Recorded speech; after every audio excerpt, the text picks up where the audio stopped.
ഓം അജ്ഞാനതിമിരാന്ധസ്യ ജ്ഞാനാഞ്ജനശലാകയാ ചക്ഷുരുന്മിലിതം യേന തസ്മൈ ശ്രീഗുരവേ നമഃ. ശ്രീചൈതന്യമനോഭീഷ്ടം സ്ഥാപിതം യേന ഭൂതലേ സ്വയം രൂപ കഥാ മാഹ്യം ദദാതി സ്വപദാന്തികം. വന്ദേഹം ശ്രീഗുരു ശ്രീയുതപദകമലം ശ്രീഗുരും വൈഷ്ണവാംശ്ച ശ്രീരൂപം സാഗ്രജാതം സഹഗണ രഘുനാഥാംവിതാം താം സജീവം സാദ്വൈതം സാവധൂതം പരിജനസഹിതം കൃഷ്ണ ചൈതന്യദേവം ശ്രീരാധാകൃഷ്ണപാദാൻ സഹഗണലളിത ശ്രീവിശാഖാന്വിതാംശ്ച. ഹേ കൃഷ്ണ കരുണാ സിന്ധു ദീനബന്ധു ജഗത്പദേ ഗോപേശ ഗോപികാകാന്ത രാധാകാന്ത നമോസ്തുതേ. തപ്തകാഞ്ചന ഗൗരാംഗീ രാധേ വൃന്ദാവനേശ്വരി ഋഷഭാനുസുതേ ദേവി പ്രണമാമി ഹരിപ്രിയേ. വാഞ്ചകൽപതരൂപസ്യ കൃപാ സിന്ധുഭ്യ ഏവ ച പതിതാനാം പാവനേഭ്യോ വൈഷ്ണവേഭ്യോ നമോ നമഃ. ജയ ശ്രീ കൃഷ്ണ ചൈതന്യ പ്രഭു നിത്യാനന്ദ ശ്രീ അദ്വൈത ഗദാധാര ശ്രീവാസാദി ഗൗരഭക്തവൃന്ദ. ഹരേ കൃഷ്ണ കൃഷ്ണ കൃഷ്ണ ഹരേ ഹരേ, ഹരേ രാമ രാമ രാമ ഹരേ ഹരേ.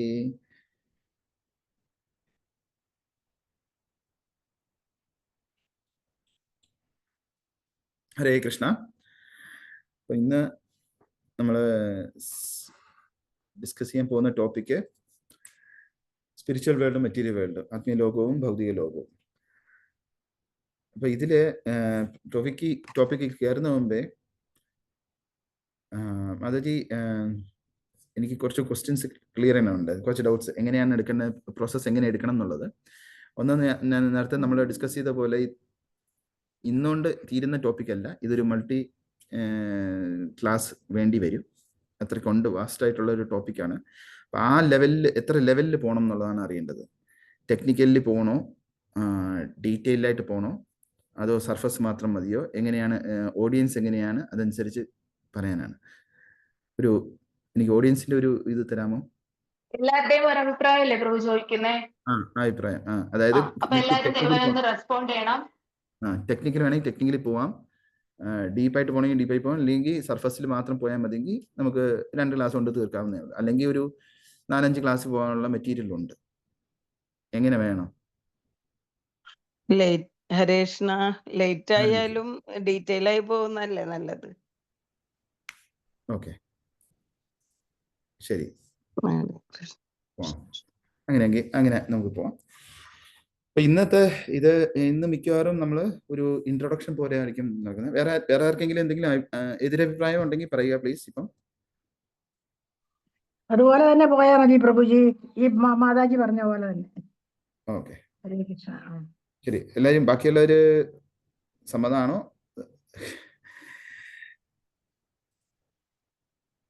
കാരണം എനിക്ക് ക്ലാസ് അറിയുമ്പോൾ അത് ഡീറ്റെയിൽ ആയിട്ട് അറിയുന്നതല്ലേ നല്ലത്. ഓക്കെ, ശരി, ഓക്കെ. ഞാൻ അങ്ങനെ എല്ലാവരും മിണ്ടാതിരിക്കുന്ന കാരണം അതിന് മൗനം സമ്മതം സ്വീകരിക്കുന്നു. രണ്ടാമത്തെ പോയിന്റ് എനിക്കുള്ളത്, ഇങ്ങനെ മൗനം സമ്മതം എന്ന് പറഞ്ഞിട്ടിരിക്കാൻ പറ്റത്തില്ല പ്ലീസ്. ഇതൊരു ക്ലാസ് അല്ല, ഒരു ഡിസ്കഷൻ പോലെയാണ്. അപ്പം ഞാൻ പല ക്വസ്റ്റ്യൻസ് ചോദിക്കും, അപ്പം എനിക്ക് റെസ്പോൺസ് വേണം. കാരണം റെസ്പോൺസ് അനുസരിച്ചാണ് അടുത്ത ലെവലിലോട്ട് എനിക്ക് പോകാൻ പറ്റുന്നത്, എങ്ങനെ പോകണം എന്നുള്ളത് ഞാൻ തീരുമാനിക്കുന്നത്.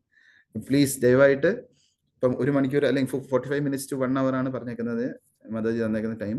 അപ്പം അതിനകത്ത് പലരും പല കാര്യങ്ങളായിരിക്കും ചെയ്യുന്നത്. പക്ഷെ ക്വസ്റ്റ്യൻ ചോദിക്കുമ്പോഴെങ്കിലും അറ്റ്ലീസ്റ്റ് ഒന്ന് റെസ്പോണ്ട് ചെയ്യണം. അപ്പോഴേ എനിക്ക് അടുത്തതിലോട്ട് പോകാൻ പറ്റും. അല്ലെങ്കിൽ അത് അറിഞ്ഞുകൂടെങ്കിൽ അതിൻ്റെ ആ ലെവലിലോട്ട് ഇറങ്ങാൻ വേണ്ടിയിട്ടാണ്. ഹരേ കൃഷ്ണ. അപ്പം നമുക്ക് ഫസ്റ്റ് ഞാൻ ഷെയർ ചെയ്യാം.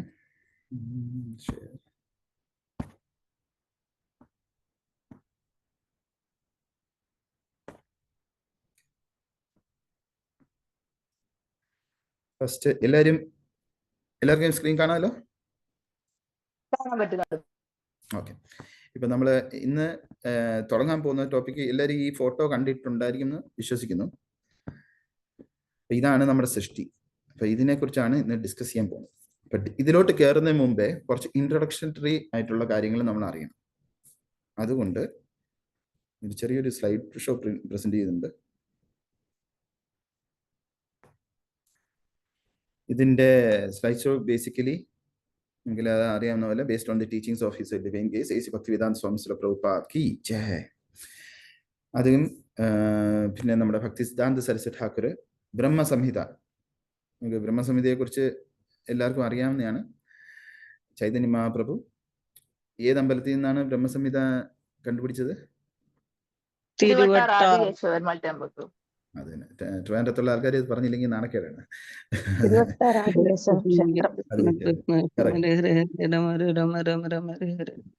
കറക്റ്റാണ്. അപ്പൊ അത് ഇതിനകത്ത് ഡീറ്റെയിൽ ആയിട്ട് പറഞ്ഞിട്ടുണ്ട് ഈ ഗോലോകത്തെക്കുറിച്ചും. പിന്നെ നമുക്ക് ഗോലോകത്തെക്കുറിച്ച് നമുക്ക് കൂടുതൽ ഡീറ്റെയിൽസ് അറിയാൻ പറ്റുന്നത് നമുക്ക് ബൃഹത് ഭാഗവതാമൃതത്തിൽ കൂടുതൽ ഡീറ്റെയിൽസ് പറയുന്നുണ്ട്, പത്മപുരാണത്തിൽ പറയുന്നുണ്ട്. അങ്ങനെ പല പുരാണങ്ങളിലും പറയുന്ന നമ്മുടെ എല്ലാം ലക്ഷ്യസ്ഥാനം, നമ്മുടെ എല്ലാം എന്ന് പറയുമ്പം ശ്രീ ചൈതന്യ മഹാപ്രഭുവായിട്ട് നമ്മൾ ബന്ധപ്പെട്ടിരിക്കുന്നുണ്ടെങ്കിൽ ഏതെങ്കിലും രീതിയിൽ നമ്മൾ ഹരേ കൃഷ്ണ കൃഷ്ണ കൃഷ്ണ ഹരേ ഹരേ ഹരേ രാം രാം രാം ഹരേ ഹരേ എന്നുള്ള മന്ത്രത്തിൽ നമ്മൾ തൊടുന്നുണ്ടെങ്കിൽ, സ്പർശിക്കുന്നുണ്ടെങ്കിൽ, അല്ലെങ്കിൽ ചൊല്ലുന്നുണ്ടെങ്കിൽ, അല്ലെങ്കിൽ ഏതെങ്കിലും വിധത്തിൽ വരുന്നുണ്ടെങ്കിൽ അതിനർത്ഥം നമ്മുടെ ഡെസ്റ്റിനേഷൻ അവിടെ തന്നെയാണെന്ന്. അത് എങ്ങനെ എത്തും എന്നുള്ളത് നമുക്ക് കൂടുതൽ ഭക്തിയിൽ ഇൻവോൾവ് ആകുമ്പോൾ നമുക്ക് മനസ്സിലാവും. ഗുരുവിൻ്റെ കൃപയാലും വൈഷ്ണവരുടെ കൃപയാലും മാത്രമേ നമുക്ക് ആ വഴി പോകാൻ പറ്റൂ. അപ്പൊ അതിനെ കുറിച്ചാണ് നമ്മൾ ഡിസ്കസ് ചെയ്യുന്നത്. ഓക്കെ, ഇനി തുടക്കം. സൃഷ്ടി എന്ന് പറയുന്നത് 2 രീതിയിലുണ്ട്. ഒന്ന് സർഗവും, രണ്ടാമത്തത് വിസർഗം.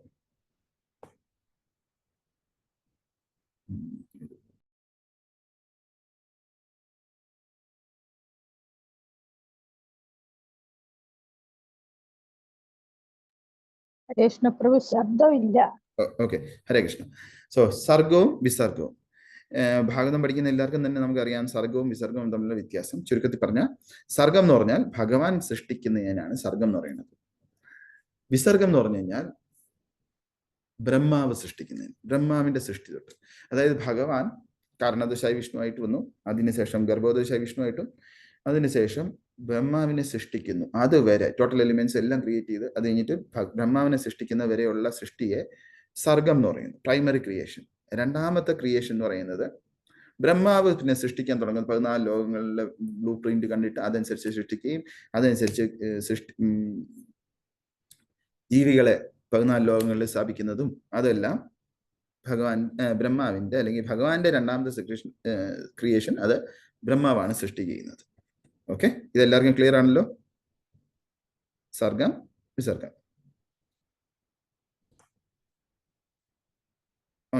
അപ്പൊ ഇനി ബേസിക് ക്വസ്റ്റ്യൻ എന്താണ്?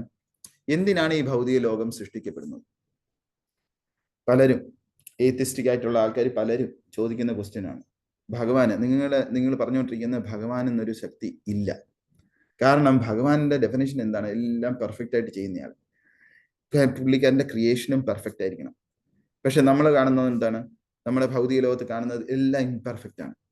നമുക്ക് ജന്മം, മൃത്യു, ജരാവ്യാധി കഷ്ടങ്ങളുണ്ട്. ഇതുകൊണ്ട് നമുക്ക് എന്തെല്ലാം പ്രശ്നങ്ങളാണ് ഉണ്ടാകുന്നത്. ജനിച്ചു വീഴുന്ന പിഞ്ചു കുഞ്ഞു വരെ വികലാംഗനായിട്ട് ജനിക്കുന്നു. ആ കുഞ്ഞിന് എന്താ ചെയ്തിട്ടത് എന്ന് പറഞ്ഞുകൊണ്ട് പല ക്വസ്റ്റ്യൻസ് ചോദിക്കും. അപ്പം അവരുടെ ബേസിക് പ്രിമൈസ് എന്ന് പറഞ്ഞാൽ പെർഫെക്റ്റ് ആയിട്ടുള്ള ഭഗവാൻ, എല്ലാം ചെയ്യുന്ന പെർഫെക്റ്റ്, ഓം പൂർണ്ണമിതം എന്നുള്ള എല്ലാം പെർഫെക്റ്റ് ആയിട്ടുള്ള ഭഗവാൻ. പക്ഷെ സൃഷ്ടിയിൽ എന്തുകൊണ്ട് ഇംപെർഫെക്റ്റ്നെസ് വന്നു?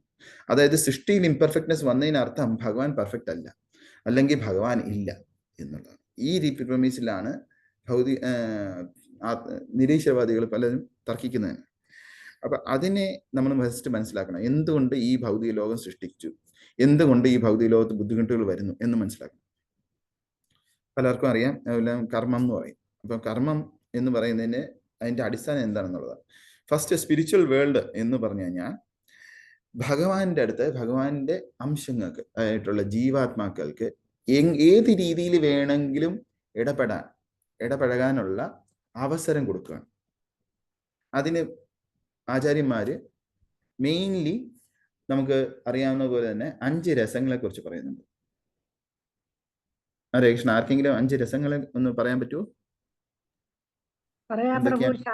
ശാന്തരസം, ദാസ്യരസം, ശാന്തരസം, ദാസ്യരസം, സഖ്യരസം, മാധുര്യരസം. അതിനിടയിൽ സഖ്യത്തിനും മാധുര്യത്തിനും ഇടയിൽ അച്ഛനും അമ്മയും ആയിട്ട് എന്താ? സഖ്യരസം, വാത്സല്യം. വാത്സല്യരസം. Thank you. വളരെ അപ്പം ഇതില് നോക്കിക്കഴിഞ്ഞാൽ നമുക്ക് ശാന്തരസത്തില് നമ്മൾ ഭഗവാനുമായിട്ട് എങ്ങനെ ഇടപെടാൻ പറ്റും? മരങ്ങളും ക്രീപ്പേഴ്സ്, എന്താ പറയണ, അങ്ങനെ സ്റ്റോണ്, അച്ചരമായിട്ടുള്ള കാര്യങ്ങൾ. ഇനി അചരമായിട്ടുള്ളതിൽ ചിലതിൽ സ്റ്റോൺ ആയിട്ടും കല്ല്, ജീവൻ ഇല്ലാത്തത് പോലും നമുക്ക് ശാന്തമായിട്ട് രസമായിട്ട് ഇടപെടാം. ഉദാഹരണത്തിന് ധാമം, അങ്ങനെ ഉള്ള രസം, ശാന്തരസം ആക്ടിവിറ്റി. രണ്ടാമത്തത് ദാസ്യരസം. ദാസ്യരസം എന്ന് പറയുമ്പോൾ നമുക്ക് ഭഗവാന്റെ ദാസനായിട്ട്. പിന്നെ അതായത് ശാന്തം, സാഖ്യം എന്ന് പറയുമ്പം മിത്രതയില്. അത് കഴിഞ്ഞിട്ട് വാത്സല്യം എന്ന് പറയുമ്പോൾ അച്ഛൻ്റെ അമ്മയുടെയും പേരന്റൽ അഫെക്ഷൻ. മാധുര്യരസം എന്ന് പറയുമ്പോൾ ഭഗവാനെ പ്രേമിയായിട്ട് കാണുക, ഭഗവാന്റെ ലവറായിട്ട് മാറുക.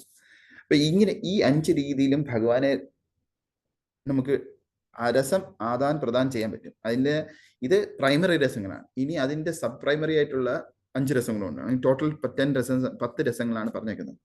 അതില് ഈ 10 രസങ്ങളിലും നമുക്ക് ജീവാത്മാവിന് ഭഗവാനായിട്ട് ഇടപഴകാനുള്ള അവസരം ഭഗവാൻ ഉണ്ടാക്കി തരുന്നുണ്ട്. അത് പൂർണ്ണതയിൽ നമുക്ക് ആത്മീയ ലോകത്ത് കാണാം.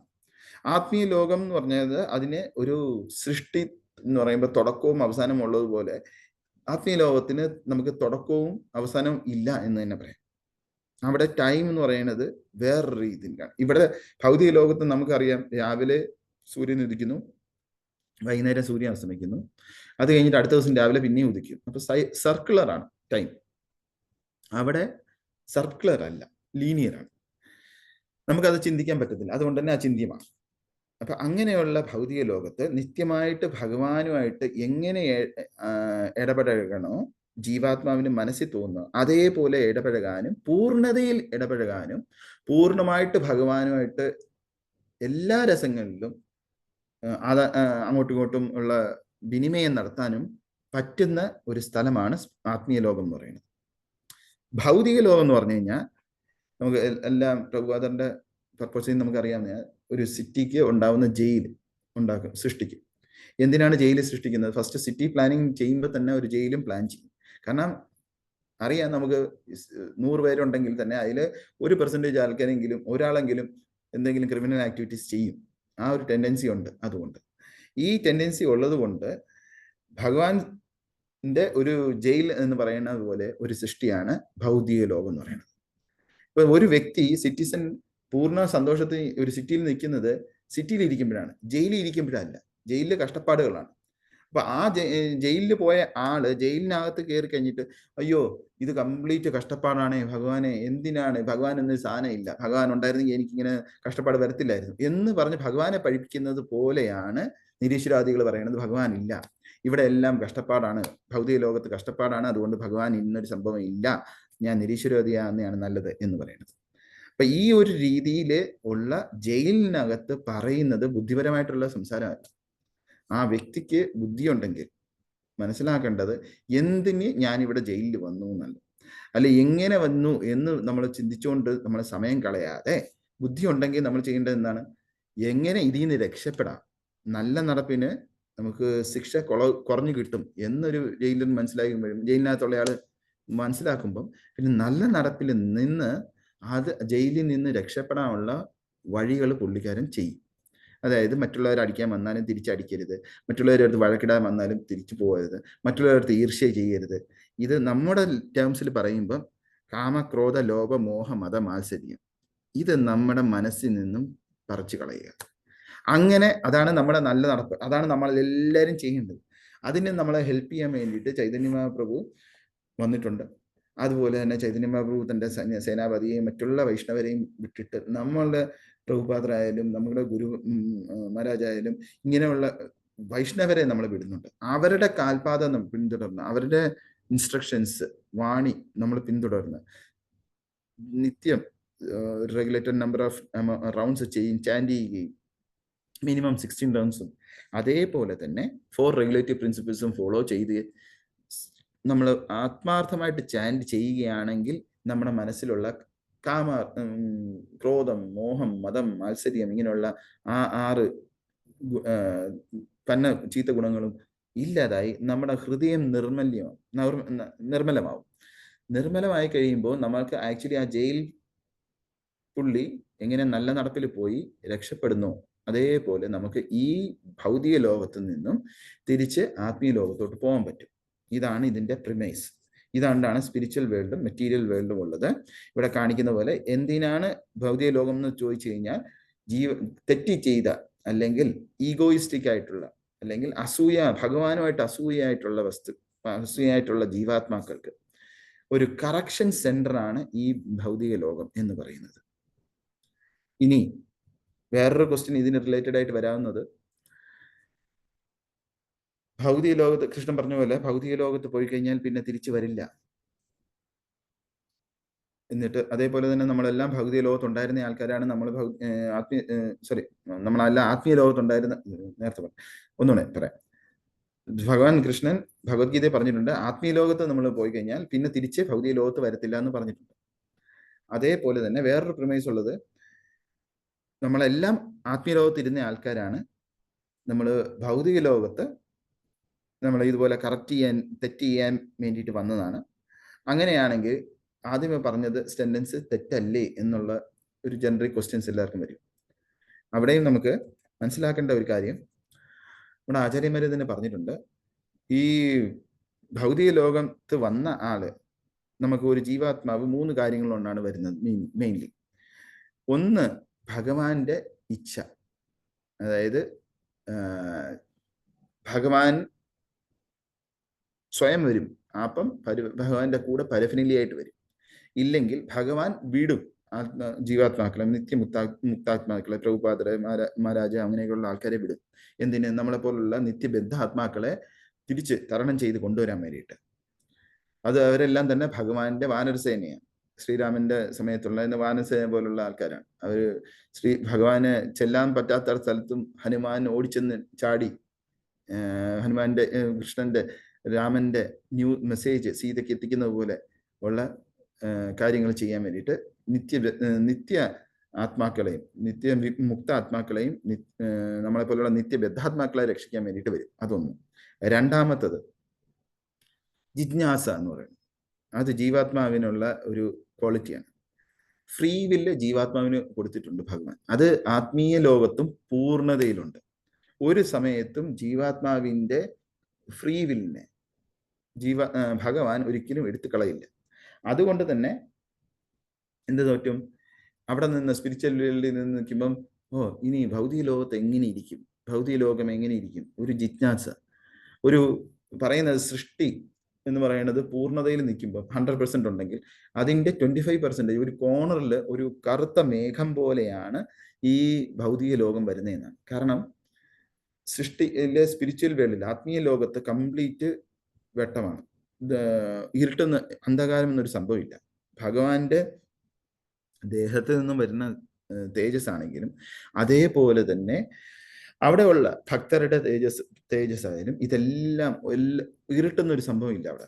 അങ്ങനെയുള്ള ദിവ്യ കാന്തിയുള്ള ശരീരമാണ്. അപ്പൊ ഈ കാന്തിയിൽ നിന്ന് വരുന്ന പ്രകാശമാണ് ബ്രഹ്മജ്യോതി എന്ന് പറയുന്നത്. അപ്പൊ ബ്രഹ്മജ്യോതിയിൽ ഒരു കോർണറിൽ ഒരു കുറച്ച് ഇരുട്ടായിട്ടുള്ള ഇരുണ്ട് കൂടിയ കാർമേഘം വരുന്ന പോലെ ആണ് നമ്മുടെ ഭൗതിക ലോകം ഇരിക്കുന്നത്. അപ്പൊ അവിടെ എന്താണ് എന്ന് അറിയാനുള്ള ഒരു ജിജ്ഞാസ ഈ ജീവാത്മാവിന് ഭൗതിക ആത്മീയ ലോകത്ത് വെച്ച് സംഭവിച്ചാൽ അവിടെ ഉടനെ തന്നെ ആത്മീയ ലോകത്തോട്ട് വിടും. മൂന്നാമത്തത് എന്ന് പറഞ്ഞാൽ ഈ എൻവി എന്ന് പറഞ്ഞു കഴിഞ്ഞാൽ നമുക്ക് അറിയാവുന്ന അസൂയ. ആരുടെ അടുത്ത് അസൂയ? ഭഗവാന്റെ അടുത്ത്. ഭഗവാന്റെ അടുത്ത് എന്തിനാണ് നമുക്ക് അസൂയ വരുന്നത്? ഉദാഹരണം നമ്മൾ നോക്കുകയാണെങ്കിൽ ഭൗതിക ലോകത്ത് തന്നെ നമ്മൾ കഴിക്കുന്നതിന് മുമ്പേ എന്തും ഭഗവാൻ അർപ്പിച്ചിട്ട് കഴിക്കണം. ഇതൊരു റൂളാണ്, ഭക്തിയുടെ റൂളാണ്. എന്തിനാണ് നമ്മൾ ഓഫർ ചെയ്യുന്നത്? നമ്മൾ കഴിക്കുന്നത് അതിൽ പല പാപങ്ങളും അടങ്ങിയിട്ടുണ്ട്, പല രീതിയിലുള്ള പാപങ്ങളുണ്ട്. അത് കൂടുതൽ പറയുന്നില്ല. അപ്പൊ ആ പാപങ്ങളെല്ലാം സ്വീകരിക്കുകയും ഭഗവാന് കൊടുക്കുകയും അങ്ങനെ ഭോഗത്തിൽ നിന്നും അത് പ്രസാദത്തിലോട്ട് മാറ്റാനും, അതുപോലെ തന്നെ നമ്മൾ കഴിക്കുന്ന ആഹാരം നമ്മുടെ അന്തരംഗത്തെ മനസ്സിനെ ശുദ്ധീകരിക്കാനുള്ള റിക്വസ്റ്റ് ആയിട്ട് നമ്മൾ പ്രാർത്ഥിച്ച് നമ്മൾ ഭഗവാനെ ഓഫർ ചെയ്യുകയാണ് ചെയ്യുന്നത്. ആദ്യമേ നമുക്ക് ഏറ്റവും ഇഷ്ടപ്പെട്ട ഒരു ഉദാഹരണത്തിൽ പറഞ്ഞാൽ, എനിക്ക് ഏറ്റവും ഇഷ്ടപ്പെട്ട സാധനം എന്തെങ്കിലും ഒരു ലഡു ആണെന്ന് വയ്ക്കും. ആ ലഡു എനിക്ക് കണ്ടുമ്പോഴേ എനിക്ക് സാധാരണ നമ്മൾ ഭക്തി വരുന്ന മുമ്പാണെങ്കിൽ നമുക്ക് ബേക്കറിയിൽ ലഡ്ഡു കാണുമ്പോഴേ നമുക്ക് കൊതിയായിട്ട് നമുക്ക് നമ്മൾ വാങ്ങിച്ച് നമ്മൾ എന്താ പറയണ വെള്ളം ഇറക്കുകയും അത് വാങ്ങിച്ച് കഴിച്ചാലോ എന്നുള്ള കൊതി ആ ഒരു ഇത് വരും. ഇപ്പം നമ്മൾ ഭക്തരായി കഴിയുമ്പോൾ നമുക്ക് ഫസ്റ്റ് നോക്കുന്നത് എന്താണ്, ഇതില് ഭഗവാൻ എന്തായിരിക്കും ഇഷ്ടപ്പെടുന്നത്. നമ്മുടെ ഇഷ്ടം മാറിയിട്ട് നമുക്ക് എന്തായിരിക്കും ഭഗവാൻ, അല്ലെങ്കിൽ നമുക്ക് ഇഷ്ടമുണ്ടെങ്കിൽ ആദ്യത്തെ ലെവലിലെ ഭക്തരാണെങ്കിൽ നമുക്ക് ഇഷ്ടമുള്ള ആ ലഡ്ഡു തന്നെ നമ്മൾ വാങ്ങിച്ചിട്ട് ആദ്യമേ നമ്മൾ കൊടുത്തിയിടത്തില്ല. കാരണം നമുക്കറിയാം ഭഗവാൻ ഓഫർ ചെയ്യേണ്ടതാണ്, ഈവൻ മണം പോലും എടുക്കാൻ പാടില്ല. അതുകൊണ്ട് മണം വരുന്നുണ്ടെങ്കിൽ തന്നെ നമ്മൾ സ്വയം നിയന്ത്രിച്ച്, ഇന്ദ്രിയങ്ങളെ നിയന്ത്രിച്ച് നമ്മൾ ഭഗവാൻ ഓഫർ ചെയ്തിട്ട് അതിനുശേഷം നമ്മൾ എൻജോയ് ചെയ്യും. ഇത് ആദ്യത്തെ ലെവൽ. രണ്ടാമത്തെ ലെവലിൽ എത്തുമ്പോഴത്തേക്കും നമ്മുടെ ഇഷ്ടം അവിടെ അനിഷ്ടം എന്നൊരു സംഭവം ഇല്ല. കൃഷ്ണൻ എന്താണോ ഇഷ്ടം, ഇന്നത്തെ മാർക്കറ്റിൽ എന്താണോ നല്ല പുതിയ ഫ്രൂട്ട് വന്നേക്കുന്നത് അത് ഭഗവാന് കൊടുക്കുക. അതൊരു നമ്മുടെ ഡ്യൂട്ടി ആയിട്ട് ചെയ്യും. ആ ലെവലിൽ എത്തുന്ന ഭക്തർക്ക് കുറച്ചുകൂടെയും പ്രോഗ്രസ് ആയി കഴിഞ്ഞു. ഇതേപോലെ നമ്മൾ ചെയ്തുകൊണ്ടിരിക്കണം ആത്മീയ ലോകത്ത്. അതായത് ആത്മീയ ലോകത്ത് നമ്മൾ നിൽക്കുമ്പം ഒരു ലഡ്ഡു നമ്മുടെ കയ്യിൽ കിട്ടിയ അവിടെ എല്ലാം ചിന്താമണി ആണ്. നമുക്ക് അതിനുവേണ്ടി കഷ്ടപ്പെടേണ്ട. ഭഗവാന്റെ അടുത്ത് എപ്പോഴും നമുക്ക് കളിച്ചുകൊണ്ടിരിക്കാം. സാഖ്യരസത്തിലാണെങ്കിൽ നമുക്ക് എപ്പോഴും ഭഗവാന്റെ അടുത്ത് കളിക്കാം. അവിടെ ഭഗവാന്റെ ആയിട്ട് വളരെ വളരെ ചുരുക്കം വേർപാട് മാത്രമേ ഉള്ളൂ. വേർപാടുണ്ട്, ഇല്ലെന്നല്ല. പക്ഷേ നമ്മൾ ഭാഗവതാമൃതത്തിൽ കാണുന്ന പോലെ അയോധ്യയിലായാലും മധുരയിലായാലും ദ്വാരകയിലായാലും അവിടെ വേർപാടുണ്ട്. പക്ഷെ ഗോലോകത്ത് എത്തുമ്പോഴത്തേക്ക് അവിടെ വേർപാടിന്റെ വിരഹത അല്ലെങ്കിൽ വിരസത ഇല്ല. അവിടെ വേർപാടിലാണെങ്കിലും ഭക്തര് ഇപ്പം ഗോപന്മാരെല്ലാരും തന്നെ ഭഗവാൻ കൃഷ്ണൻ രാത്രിയിൽ ഉറങ്ങാൻ പോകുന്നുണ്ട്. അതുകൊണ്ട് ഗോപന്മാർക്ക് വേർപാടാണെങ്കിലും അവരുടെ സ്വപ്നത്തിലും അവര് ഭഗവാനുമായിട്ട് ഇടപെടുകയാണ് ഉറങ്ങുന്നത്. ഗോപികമാരാണെങ്കിൽ പിന്നെ രാത്രിയിൽ രാസലീലയിലേക്ക് പോകുന്നുണ്ട്. അങ്ങനെ അവിടെ വേർപാടില്ല. അപ്പൊ ഒരു രീതിയിലും വേർപാടില്ലാതെ രസങ്ങളെ പൂർണ്ണതയിൽ ആസ്വാദനം ചെയ്യാൻ പറ്റുന്ന ഒറ്റ സ്ഥലം എന്ന് പറയുന്നത് 100% പറ്റുന്നത് അത് ഗോലോകത്താണ്. അങ്ങനെ ഇരിക്കുന്ന ഒരു ഗോപനാണ് എന്ന് സങ്കല്പിക്കുക. ഞാൻ അങ്ങനെ ഇരിക്കുന്ന ഗോപൻ എപ്പോഴും എനിക്ക് എന്തെങ്കിലും കിട്ടിയ ഉടനെ തന്നെ ഞാൻ ഭഗവാൻ ഓഫർ ചെയ്തിട്ട് കഴിക്കും. അങ്ങനെ ഇരിക്കെ എൻ്റെ ഫ്രീ വില്ല് കാരണം ഞാൻ ഒരു ദിവസം വിചാരിക്കുകയാണ്, ഈ ഒരു ലഡ്ഡു കിട്ടി, നല്ല ലഡ്ഡു, എല്ലാ ദിവസവും ഞാൻ എന്തിനാണ് കൃഷ്ണനെ ഓഫർ ചെയ്തിട്ട് കഴിക്കണം? എന്തുകൊണ്ട്? കൃഷ്ണൻ 2 കൊമ്പുണ്ട്. ഞാൻ കഴിച്ചിട്ട് കൃഷ്ണൻ രസിച്ചാൽ എന്താ? എപ്പോഴും കൃഷ്ണൻ കഴിച്ചിട്ട് ഞാൻ രസിക്കണം എന്താ? ഇങ്ങനെ ഒരു ചിന്ത വന്നു കഴിഞ്ഞാൽ, അത് മനസ്സിൽ വന്നാൽ മതി, എനിക്ക് അവിടെ ഗോലോകത്ത് നിൽക്കാനുള്ള ക്വാളിഫിക്കേഷൻ ഇല്ല. ഉടനെ തന്നെ ഭഗവാൻ ഓക്കെ, നീ ഡിസ്ക്വാളിഫൈഡ് ആണ്, പോകൂ ഭൗതിക ലോകത്തോട്ടെന്ന് പറയും. ഇതാണ്.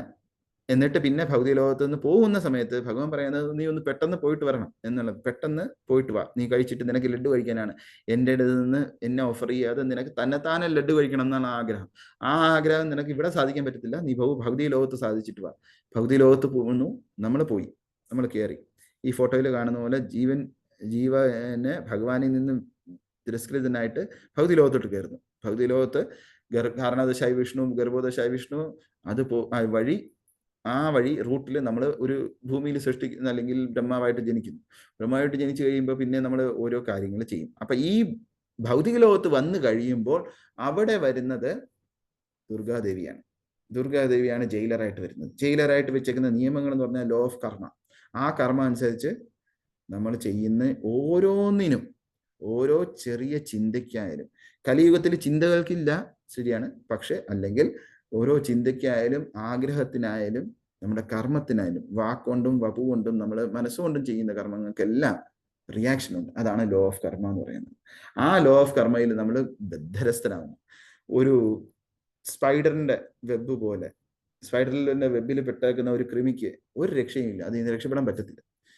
അത് പക്ഷേ ഒരു 3D സ്പൈഡർ അല്ലെങ്കിൽ 1D അല്ലെങ്കിൽ 2D ആണെന്ന് പറയാം, 3D ആണെന്ന് പറയാം. 3D ഓക്കെ, ഡയമെൻഷൻ കൂടെ വെച്ച് കഴിഞ്ഞാൽ 3Dയുടെ വെബ് ഒറ്റ ലെയറേ ഉള്ളൂ. ഇങ്ങനെ ഇപ്പൊ ഞാൻ കൈ കാണിക്കുന്ന പോലെ ഒരു ലെയറേ വരുന്നുള്ളൂ ചിലന്തികൾ.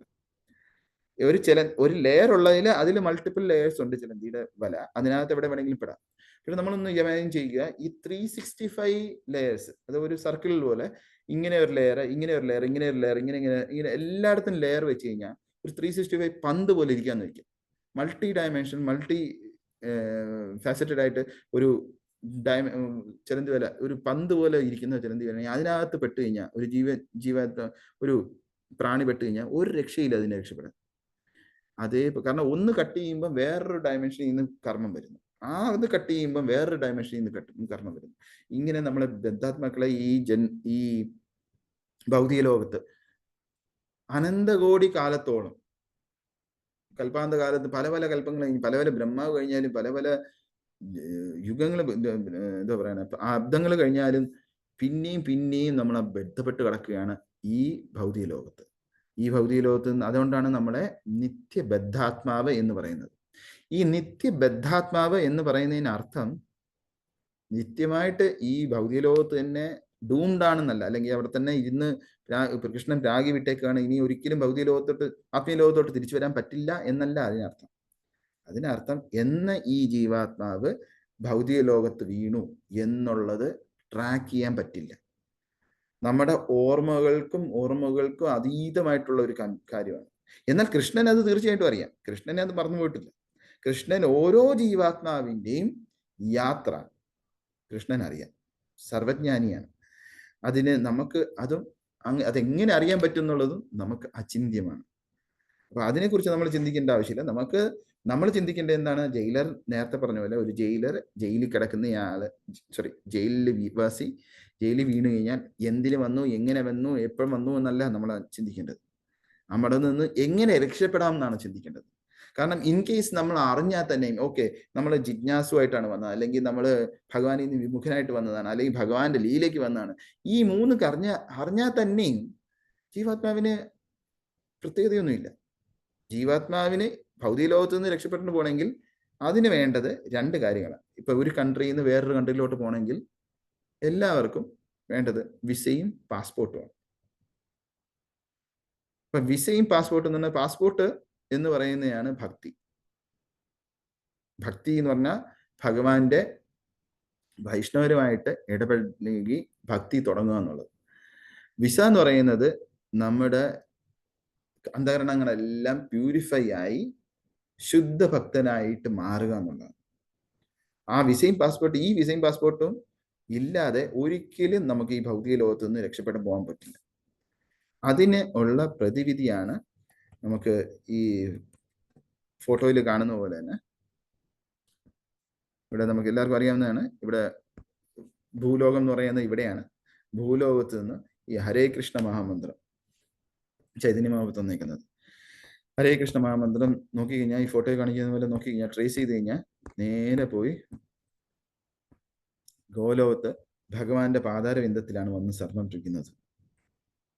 ഇതാണ് ഈ ഭക്തി ലതാബീജം നമ്മൾ വളർത്തിയെടുക്കുമ്പോൾ, ഈ ഭക്തി ലതയെ ഫ്രൂട്ടിഫൈ ആവുമ്പോൾ, ഭക്തി ലതയിൽ പിടിച്ച് അൾട്ടിമേറ്റ് ഡെസ്റ്റിനേഷൻ ആയിട്ടുള്ള ഗോലോകത്ത് കൃഷ്ണന്റെയും രാധയുടെയും അടുത്തെത്താൻ പറ്റും. ഓക്കെ, ഇതാണ്. ഇതിലെന്തെങ്കിലും ക്വസ്റ്റ്യൻസ് ഉണ്ടോ? ഹരേ കൃഷ്ണ.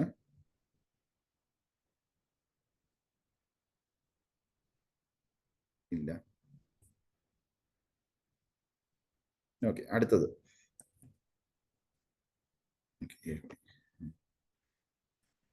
ഇനി നമുക്ക് ഇവിടെ ലോ ഓഫ് കർമ്മ എന്ന് പറഞ്ഞു. ഹരേ കൃഷ്ണ, എല്ലാവരും ഉണ്ടല്ലോ, ഉറങ്ങിയോ? ഹരേ കൃഷ്ണ. ഇല്ല പ്രഭു, ഓക്കെ, ഞാൻ ഒരു കാര്യം ചോദിക്കാൻ പറഞ്ഞു. ഈ കാര്യങ്ങളെല്ലാം നിങ്ങൾക്കെല്ലാം അറിയാവുന്നതായിരിക്കും. ആണെങ്കിൽ ബോറടിക്കുന്നുണ്ടെങ്കിൽ പറയുക, ഞാൻ സ്കിപ്പ് ചെയ്ത്. പ്രഭു, എനിക്കൊരു സംശയം. നമ്മള് ഇപ്പോ നാമം ജപിച്ച ഭഗവാനെ നമ്മള് തെറ്റ് ചെയ്തിട്ടാണല്ലോ വന്നത് ഇങ്ങോട്ട് ഭൗതിക ലോകത്തേക്ക്. അപ്പൊ തിരിച്ച് നമ്മള് ഇതേപോലെ പോയി കഴിഞ്ഞാൽ, ഇപ്പൊ പ്യുവർ ആയിട്ട് പോയി കഴിഞ്ഞാൽ പിന്നെയും തിരിച്ചു വരേണ്ടി വരുമോ നമ്മള്? ഇല്ല. അവിടെ കൃഷ്ണൻ നേരത്തെ പറഞ്ഞ പോലെ, ഭഗവത്ഗീതയിൽ പറഞ്ഞ പോലെ, ഒരിക്കൽ ഒരു ജീവാത്മാവ് ഭൗതിക ലോകത്ത് നിന്നും ആത്മീയ ലോകത്ത് എത്തിക്കഴിഞ്ഞാൽ വീണ്ടും തിരിച്ചു വരില്ല. അതെങ്ങനെ പറ്റുന്ന പറഞ്ഞാൽ, ഒന്ന്, ഭഗവാന്റെ വാക്കുണ്ട്. രണ്ട്, നമ്മള് ഇമാജിൻ ചെയ്യുക, നമ്മള് ഒരു ക്രൂസ് ഷിപ്പിൽ പോവാണ്. ഒരു ഷിപ്പിൽ പോവാ, കടലിലൂടെ പോവാ. നമുക്ക് നീന്തൽ അറിയില്ല, ഇതാണ് കണ്ടീഷൻ. പക്ഷെ നമുക്ക് നീന്തൽ അറിയില്ല, പക്ഷെ ക്രൂസ് ഷിപ്പിലാണ്. ആദ്യമൊക്കെ നമ്മൾക്ക് ക്രൂസ് ഷിപ്പിന്റെ ഡക്കിൽ പോയി കഴിഞ്ഞാൽ അറ്റത്തൊക്കെ പോകാൻ ഭയമാണ്. പക്ഷെ നമ്മുടെ കൂടെ വന്ന ആൾക്കാരെല്ലാം, കൂട്ടുകാരെല്ലാം ഇരുന്ന് ഡക്കിലിരുന്ന് ഓരോ പോസിലിരുന്ന് ഇപ്പം നമ്മൾ സാധാരണ പറഞ്ഞു ടൈറ്റാനിക് പോസും അങ്ങനെയുള്ള പോസും ഇങ്ങനെയുള്ള പോസൊക്കെ കാണിച്ചിട്ട് ഡെക്കിന്റെ മണ്ടേ കയറി നിന്ന് ഫോട്ടോ എടുക്കും. അപ്പൊ എല്ലാവരും കൂട്ടുകാരെല്ലാം നിർബന്ധിച്ചപ്പം നമ്മളും കയറി നിന്നു. പക്ഷെ അബദ്ധത്തിൽ നമ്മൾ ആദ്യമേ നമുക്ക് കയറി നിന്നപ്പം വളരെ സൂക്ഷിച്ചായിരുന്നു. അതുകൊണ്ട് കൂട്ടുകാരൊക്കെ ഉണ്ടായിരുന്നു, ഞങ്ങളെ പിടിച്ചോളാം എന്നൊക്കെ പറഞ്ഞ് അങ്ങനെയൊക്കെ ഫോട്ടോ എടുത്തു. അപ്പോഴത്തേക്ക് ഞാനാണ് ജയിക്കാം. എനിക്ക് കുറച്ചുകൂടെയും സന്തോഷമായി, കുറച്ചുകൂടെയും ഒരു ഫീൽ ഡെക്കിന്റെ മണ്ടയിൽ നിന്നപ്പോൾ കാറ്റടിക്കുമ്പോൾ വളരെ നല്ലൊരു ഫീലായിരുന്നു. അപ്പൊ ആൾക്കാരെ പിന്നെ എന്റെ കൂട്ടുകാരെല്ലാം അവരുടെ ബിസിയായി നിൽക്കുമായിരുന്നു. അതിനിടയിൽ ഞാൻ തന്നെത്താനായി ഡെക്കിന്റെ മണ്ടയിൽ കയറി. എന്നിട്ട് ഇങ്ങനെ ഓരോന്നിങ്ങനെ ഇങ്ങനെ നല്ല കാറ്റ് വരുന്നു, ആൽബട്രോസ് വരുന്നു, ഇങ്ങനെയൊക്കെയുള്ള ഫീലൊക്കെ കിട്ടി കഴിഞ്ഞാൽ പെട്ടെന്ന് എൻ്റെ കാല് വഴി മൂക്കടിച്ച് കടലിലോട്ട് വീണ് ഏറ്റവും വലിയ പ്രശ്നം പറ്റിയത് എന്താണെന്ന് വെച്ചാൽ ഒരു കൂട്ടുകാരും എന്നെ കണ്ടില്ല. എനിക്ക് നീന്തൽ അറിയില്ല. അപ്പോഴത്തേക്ക് എനിക്ക് പരവശമായി, എന്താ ചെയ്യേണ്ടതെന്ന് അറിയത്തില്ല. ഞാൻ ഇങ്ങനെ കൈയും കാലും അടിച്ചുകൊണ്ടിരിക്കുകയാണ്. ഇപ്പൊ ഞാൻ അവിടെ വീണു. അത് കഴിഞ്ഞിട്ട് കുറച്ച് ഒരു 5 മിനിറ്റ് കഴിഞ്ഞപ്പോഴാണ് എൻ്റെ കൂട്ടുകാർക്ക് മനസ്സിലായത് എന്നെ ഇവിടെ ഡെക്കിൽ കാണുന്നില്ല. അതിനർത്ഥം ഒരേ ഉള്ളൂ, വെള്ളത്തിൽ വീണു. പിന്നെ ഒരു കൂട്ടുകാരൻ അത് കണ്ടുപിടിച്ചു, ഞാൻ അവിടെ തപ്പി തുടക്കുന്നത് കണ്ടു. ഞാൻ ഇങ്ങനെ കഷ്ടപ്പെടുകയാണ്, വെള്ളം കുടിച്ചോണ്ടിരിക്കുകയാണ്, തല എങ്ങനെയെങ്കിലും വെളിയിൽ വെക്കാൻ വേണ്ടിയിട്ട് കഷ്ടപ്പെട്ട് എന്തൊക്കെയാണ് ഞാൻ ചെയ്യുന്നതെന്ന് അറിയത്തില്ല. വെപ്രാളത്തിനിടയിൽ ഞാൻ വളരെ ചുരുക്കത്തിൽ പറഞ്ഞ കൂട്ടുകാർ വന്നു, ലൈഫ് ബോട്ടിൽ വന്നു. അത് കഴിഞ്ഞിട്ടൊരു ലൈഫ് ജാക്കറ്റ് ഇട്ട് തന്നു. ആ ജാക്കറ്റ് ഞാൻ എടുത്തു. ഞാൻ എങ്ങനെയും തപ്പിപ്പിടിച്ച് ആ ബോട്ടിൽ കയറി. ബോട്ടിൽ നിന്ന് പിന്നെ ഇതിൽ കയറി, എന്താ പറയണ, ഷിപ്പിൽ കയറി കഴിഞ്ഞിട്ട് ഞാനിവിടെ ഇങ്ങനെ വെള്ളം കുടിച്ചിട്ട് ബോധം കെട്ട് ഇങ്ങനെ പകുതി ബോധത്തിൽ നിൽക്കുക. അപ്പൊ അവിടെ നിന്നിട്ട് ആൾക്കാരെല്ലാം വന്നിട്ട് എന്റെ ചുറ്റിലും വന്ന് നിൽക്കുക. എന്നിട്ട് എന്റെ ചോദിക്കുക, എന്ത് പറ്റി, എങ്ങനെയാ വെള്ളത്തിൽ വീണേന്ന് ചോദിക്കും. അപ്പൊ ഞാൻ എന്തായിരിക്കും പറയണത്? ഫസ്റ്റ് എന്റെ റെസ്പോൺസ് എന്തായിരിക്കും? ദൈവമേ, ഇനി ഒരാളും ചോദിക്കരുത്, എങ്ങനെ വെള്ളത്തിൽ വീണമെന്ന് ചോദിക്കരുത്, എനിക്കറിയത്തില്ല, എനിക്ക് അതിനെക്കുറിച്ച് ചിന്തിക്കുകയേ വേണ്ട. ഒരു ട്രോമാറ്റിക് എഫക്റ്റ് ആയിരിക്കും. ആ ട്രോമാറ്റിക് എഫക്റ്റ് ആരെന്തെങ്കിലും ചോദിച്ചാലും, ഇത്ര കാമായിട്ട് ചോദിച്ചാലും പറയും, എനിക്ക് അത് പിന്നെയും ആലോചിക്കുമ്പോഴത്തേക്ക് എനിക്ക് ഭയങ്കര ട്രോമ ആയിരിക്കും. ആ ട്രോമ എന്ന് ചിന്തിക്കാൻ ഒരു ജീവാത്മാവും ഇഷ്ടപ്പെടത്തില്ല. അതുകൊണ്ട് അത് വേണ്ട. ഇനി ആര് വന്ന് ചോദിച്ചാലും അത് മാത്രം ചോദിക്കല്ലേ, എനിക്ക് അങ്ങോട്ട് പോവുക വേണ്ട, എനിക്ക് ആ സൈഡിലോട്ട് പോകണ്ട, എനിക്ക് ഡെക്കിന്റെ സൈഡിലോട്ടേ പോകത്തില്ല ഞാൻ ഭയന്ന്. ഇതേപോലെ ആയിരിക്കും ഒരു ജീവാത്മാവോടെ. ഒരിക്കൽ നമ്മൾ തന്നെ ഭൗതിക ലോകത്ത് നിന്ന് ആത്മീയ ലോകത്ത് നിന്ന് ഭൗതിക ലോകത്ത് വീണു. നമ്മുടെ എന്തെങ്കിലും ജിജ്ഞാസ ഉണ്ടായിരിക്കാം, മറ്റൊന്നുണ്ടായിരിക്കാം, എന്തെങ്കിലും ആട്ടെ. പക്ഷെ നമ്മൾ ശുദ്ധമായി കഴിഞ്ഞ് തിരിച്ചു പോകുമ്പോൾ നമ്മുടെ മനസ്സ് ഇത്രയും ശുദ്ധവും നമുക്ക് ഭൗതികമായിട്ട് യാതൊരു വസ്തുവും ആകൃഷ്ടമായിട്ട് തോന്നില്ല. എന്നിട്ട് അവിടെ നമ്മൾ എത്തിക്കഴിയുമ്പോൾ നമുക്കറിയാം, ഒരു പ്രാവശ്യം പോയതിന്റെ അനുഭവം നമുക്കറിയാം. അതുകൊണ്ട് തന്നെ അതൊരു ട്രോമയായിട്ട് നിൽക്കും. അതുകൊണ്ട് നമുക്ക് നല്ല കുട്ടിയായിട്ട്, നല്ല സിറ്റിസനായിട്ട് പിന്നെ നിൽക്കും. വേറൊരു ഉദാഹരണം പറഞ്ഞാൽ, ജയിലിൽ പോയേക്കുന്ന ഒരു വ്യക്തി നല്ല നടപ്പിന് നിന്ന് രക്ഷപ്പെട്ട് വരുമ്പോൾ പിന്നെ ആ വ്യക്തി മാക്സിമം ജയിലിൽ പോവാതിരിക്കാൻ നോക്കും, നല്ല ബുദ്ധിയുള്ള വ്യക്തിയാണെങ്കിൽ. കാരണം ആ നല്ല നടപ്പ് വഴി ശരിക്കും മനസ്സ് മാറിയിട്ട് വരുന്ന വ്യക്തിയാണെങ്കിൽ പിന്നെ ഒരിക്കലും ജയിലിൽ പോകാൻ വേണ്ടി പരിശ്രമിക്കത്തില്ല. അതേപോലെ ആയിരിക്കും നമ്മുടെ പാഠം പഠിച്ചു കഴിഞ്ഞാൽ അത് കൃഷ്ണൻ എൻഷുർ ചെയ്യുകയും ചെയ്യും. അതിനാണ് ദുർഗാദേവിയെ വെച്ചേക്കുന്നത്. കാരണം നമ്മൾ പറയത്തില്ലേ, ഞങ്ങൾ കുറെ നേരമായിട്ട് നമ്മൾ ചാൻറ്റ് ചെയ്യുന്നുണ്ട്, പക്ഷെ എന്നിട്ടും ഞാൻ എന്തുകൊണ്ട് ഭഗവാന്റെ ആത്മീയ ലോകത്ത് പോകുന്നില്ല? കാരണം നമ്മൾ അത്രയും ആ ലെവലിൽ എത്തിയിട്ടില്ല. ആ ലെവലിലുള്ള എക്സാം കൊടുക്കാനുള്ള എക്സാമിനറാണ് ദുർഗാദേവി. ദുർഗാദേവി ഭയങ്കര ടഫായിട്ടുള്ള എക്സാംസ് തന്നെയാണ് കൊടുക്കുന്നത്. അത്രയും ടഫ് ആയതുകൊണ്ടാണ് പിന്നെ നമുക്ക് അതിൽ നിന്ന് വരുന്ന ആൾക്കാർ, പാസ്സായിട്ട് വരുന്ന ആൾക്കാർ ഒരിക്കലും പിന്നെ തിരിച്ച് ഭൗതിക ലോകത്തോട്ട് വരില്ല. ക്ലിയർ ആണോ മാധുജി? ഹരേ കൃഷ്ണ പ്രഭു, ക്ലിയർ ആയി. ഹരേ കൃഷ്ണ. അപ്പൊ നമുക്ക് ഇനി അടുത്തത് ഈ ഭൗതിക ലോകത്തെ ഗൈഡ് ചെയ്യുന്ന ലോ ഓഫ് കർമ്മ ആണെന്ന് പറഞ്ഞു. അപ്പൊ ലോ ഓഫ് കർമ്മയുടെ നമ്മൾ അതിനെ ഒരു സിൻ സൈക്കിൾ ഓഫ് സിൻ എന്ന് പറയും. അത് നമുക്ക് നോക്കാം. ഇതും എല്ലാവർക്കും അറിയാവുന്നതായിരിക്കും. പത്മപുരാണത്തിൽ പറഞ്ഞേക്കുന്ന പോലെ, അപ്രാരബ്ധ ഫലം പാപം കൂതം ബീജം ഫലോന്മുഖം ക്രമേണൈവ പ്രളീയത വിഷ്ണു ഭക്തി രഥാത്മന. അതായത് ആരാണോ ഭക്തിയുത സേവനത്തിൽ, ഭഗവാന്റെ അടുത്ത് ഭക്തിയുത സേവനത്തിൽ ഏർപ്പെടുന്നത്, അവരുടെ എല്ലാ പാപങ്ങളും, വെതർ പ്രാരബ്ധമാകാം, കുത്തമായിരിക്കാം, ബീജമായിരിക്കാം, അല്ലെങ്കിൽ ഫലോന്മുഖമായിരിക്കാം, ഇതെല്ലാം തന്നെ ഒരു പാപവും ഇല്ല വനിഷിയാത്തതായിട്ട്, അതായത് ഇല്ലാതായി തീരാത്തതായിട്ട്. അപ്പോൾ നമുക്ക് തീർച്ചയായിട്ടും ഇതെന്താണെന്ന് നമുക്ക് നോക്കാം. എങ്ങനെയാണ് ഈ പാപങ്ങൾ കാണുന്നത്? ഫസ്റ്റ് നമുക്ക് എല്ലാ സിൻഫുൾ ഡിസയർസും തുടങ്ങുന്നത് ഇവിടെ എല്ലാവരും സ്ക്രീൻ കാണാമല്ലോ. കാണാം ഹരേ കൃഷ്ണ. കാണാം പ്രഭു. ഹരേ കൃഷ്ണ. ബീജത്തിൽ നിന്നാണ് തുടങ്ങുന്നത്. ബീജം എന്ന് വെച്ചാൽ എന്താണ്? എനിക്ക് ഒരു പാപം ചെയ്യാനുള്ള ഒരു ഡിസയർ. ഉദാഹരണത്തിന് പറഞ്ഞാൽ എൻ്റെ ഒരു കൂട്ടുകാരൻ ലേറ്റസ്റ്റ് ആയിട്ടുള്ള ടെക്നോളജി വാങ്ങിച്ചു. ഇതിപ്പം കാർ ആയിരിക്കാം, അല്ലെങ്കിൽ ഐഫോൺ ആയിരിക്കാം, അല്ലെങ്കിൽ സാംസങ്ങിൻ്റെ ആയിരിക്കാം, എന്തെങ്കിലും ഒരു സിമ്പിൾ ആയിട്ട് പറഞ്ഞാൽ ഐഫോൺ എടുക്കാം. ഏറ്റവും ലേറ്റസ്റ്റ് ആയിട്ടുള്ള ഐഫോൺ വാങ്ങിച്ചു. അപ്പോൾ എൻ്റെ മനസ്സിൽ വരുന്നത്, എനിക്ക് ഐഫോൺ വാങ്ങിക്കാൻ പറ്റിയിട്ടില്ല, എനിക്കില്ല, അത്രയും പൈസ ഇല്ല, ലക്ഷക്കണക്കിന് രൂപയാവുന്നു, എനിക്കുമില്ല. ഇവൻ എവിടെ നിന്ന് ഈ പൈസ കിട്ടി? ഇവൻ ചിലപ്പം കള്ളക്കടത്ത് ചെയ്തായിരിക്കും, കഞ്ചാവ് വിറ്റതായിരിക്കും, മറ്റേത് വിറ്റതായിരിക്കും. ഞാൻ എൻ്റെ ന്യായീകരണങ്ങൾ തുടങ്ങും. അപ്പൊ ആദ്യത്തെ ആ ഈർഷ്യത കാരണം, ഡിസയർ കാരണം ഈർഷ്യ വരുന്നു, എനിക്ക് കിട്ടുന്നില്ല, മറ്റുള്ളവർക്ക് കിട്ടുന്നു. അപ്പൊ അതുകൊണ്ട് അതിന് ജസ്റ്റിഫിക്കേഷൻ ഞാൻ കൊണ്ടുവരുന്നു. ജസ്റ്റിഫിക്കേഷൻ കൊണ്ടുകഴിയുമ്പം എങ്ങനെ അവനെ ഉപദ്രവിച്ച് അവനെ അറിയാതെ ആ ഐഫോൺ അവൻ്റെ നിന്ന് അടിച്ചു മാറ്റുക. ഇല്ല, അത് പറ്റുന്നില്ലെങ്കിൽ അവൻ്റെ ഐഫോൺ എങ്ങനെയെങ്കിലും നശിപ്പിച്ചു പോട്ടെ, ഞാൻ പ്രാകും, നാശം, ബ്ലാക്ക് മാജിക് ചെയ്യും, ഇങ്ങനെയൊക്കെ ഉള്ള പല കാര്യങ്ങൾ ചെയ്യും. ഇതെല്ലാം ചെയ്യാനുള്ള, ഇതെല്ലാം ഈ പറഞ്ഞ എല്ലാം തന്നെ ഡിസയർസ് ആണ്, സിൻഫുൾ ആയിട്ടുള്ള ഡിസയർസ് ആണ്. ഇതിൻ്റെ ഫലമായിട്ട് ഇപ്പം ഈ പറഞ്ഞ എന്തെല്ലാം എൻ്റെ മനസ്സിൽ നടന്നിട്ടുള്ളൂ, ഞാൻ പ്രവൃത്തിയിലാക്കിയിട്ടില്ല. അത് പ്രവൃത്തിയിലാകുമ്പോഴാണ് ഒന്നീ ഞാൻ ആ ഐഫോൺ മോഷ്ടിക്കുക, അല്ലെങ്കിൽ നശിപ്പിക്കുക, അല്ലെങ്കിൽ എന്തെങ്കിലും ഞാൻ അവനെ ഉപദ്രവിക്കുന്ന രീതിയിൽ ചെയ്യുമ്പം അത് പാപമാവും. അപ്പൊ പാപത്തിന് ഉറവിടം എവിടെയായിരുന്നു? Sinful desires, ബീജമായിരുന്നു. ബീജത്തിൽ നിന്നും പാപമായി. പാപത്തിൽ നിന്നും അതിൻ്റെ ഇപ്പം ഞാൻ മോഷ്ടിക്കുക എന്ന് വയ്ക്കാം, ഒരാളുടെ കയ്യിൽ നിന്ന് ഐഫോൺ മോഷ്ടിച്ചു കഴിയുമ്പം ഈ സംഭവം പുള്ളിക്കാരൻ അന്വേഷിച്ചോണ്ടിരിക്കുക, എൻ്റെ ഫ്രണ്ട് അന്വേഷിച്ചോണ്ടിരിക്കുക, അയ്യോ ഐഫോൺ എവിടെ എന്ന് ചോദിക്കൊണ്ടിരിക്കുക. അപ്പോഴാണ് എൻ്റെ അടുത്ത് ചോദിക്കുന്നത്, ഐഫോൺ ഉണ്ടോ, നീ കണ്ടോ എന്ന് ചോദിച്ചപ്പോൾ ഞാൻ പറഞ്ഞു, കണ്ടിട്ടേ ഇല്ല, നീ എവിടെയാണ് വെച്ചത്, അവിടെ കാണും, നീ ഓർത്ത് നോക്ക് എന്ന് പറഞ്ഞ് ഞാൻ തിരിച്ച് ബോൾ അവൻ്റെ കോട്ടിലിടും. അങ്ങനെ ഇട്ട് തട്ടിക്കൊണ്ടിരിക്കുമ്പം അവൻ പോയി പോലീസ് കേസ് കൊടുക്കുന്ന വയ്ക്കാം. അങ്ങനെ ഒരു പോലീസ് കേസ് വരികയാണെങ്കിൽ പോലീസ് അന്വേഷിക്കാൻ തുടങ്ങുന്നു. പോലീസ് അന്വേഷിച്ച് കുറ്റവാളിയെ കണ്ടുപിടിക്കുന്നത് വരെയുള്ള ടൈം കുറ്റവാളി ഫ്രീ ആണ്. അതാണ് അപ്രാരബ്ധ ഫലം എന്ന് പറയുന്നത്, അൺമാനിഫെസ്റ്റ് റിയാക്ഷൻസ്. അതായത് എപ്പോഴാണോ സിൻഫുൾ റിയാക്ഷൻ ചെയ്യുന്നത്, ആ നിമിഷം തൊട്ട് എന്നാണോ അതിൻ്റെ കർമ്മത്തിന്റെ ഫലം കിട്ടുന്നത്, അതുവരെയുള്ള ടൈമിനെയാണ് അപ്രാരബ്ധം എന്ന് പറയുന്നത്. അപ്രാരബ്ധ ഫലം. ആ പ്രാരബ്ധ ഫലത്തിൽ നിന്നും അൺമാനിഫെസ്റ്റ് ആണ്. ആ അൺമാനിഫെസ്റ്റ് ചെയ്യുന്ന ഞാനിപ്പോൾ ഒരാളുടെ കയ്യിൽ നിന്ന് ഐഫോൺ എടുത്തു, എന്നെ പോലീസ് ഇതുവരെ പിടിച്ചിട്ടില്ല, ഞാൻ രക്ഷപ്പെട്ടു, ഞാൻ ഇങ്ങനെ ഇരിക്കുകയാണ്. അപ്പോൾ എൻ്റെ മനസ്സിനകത്ത് എന്തായിരിക്കും തോന്നുന്നത്? ഒരു ഇത്രയും പ്രശ്നമൊന്നും ഇല്ല, മോഷ്ടിച്ചിട്ടൊന്നും പറ്റിയില്ലല്ലോ.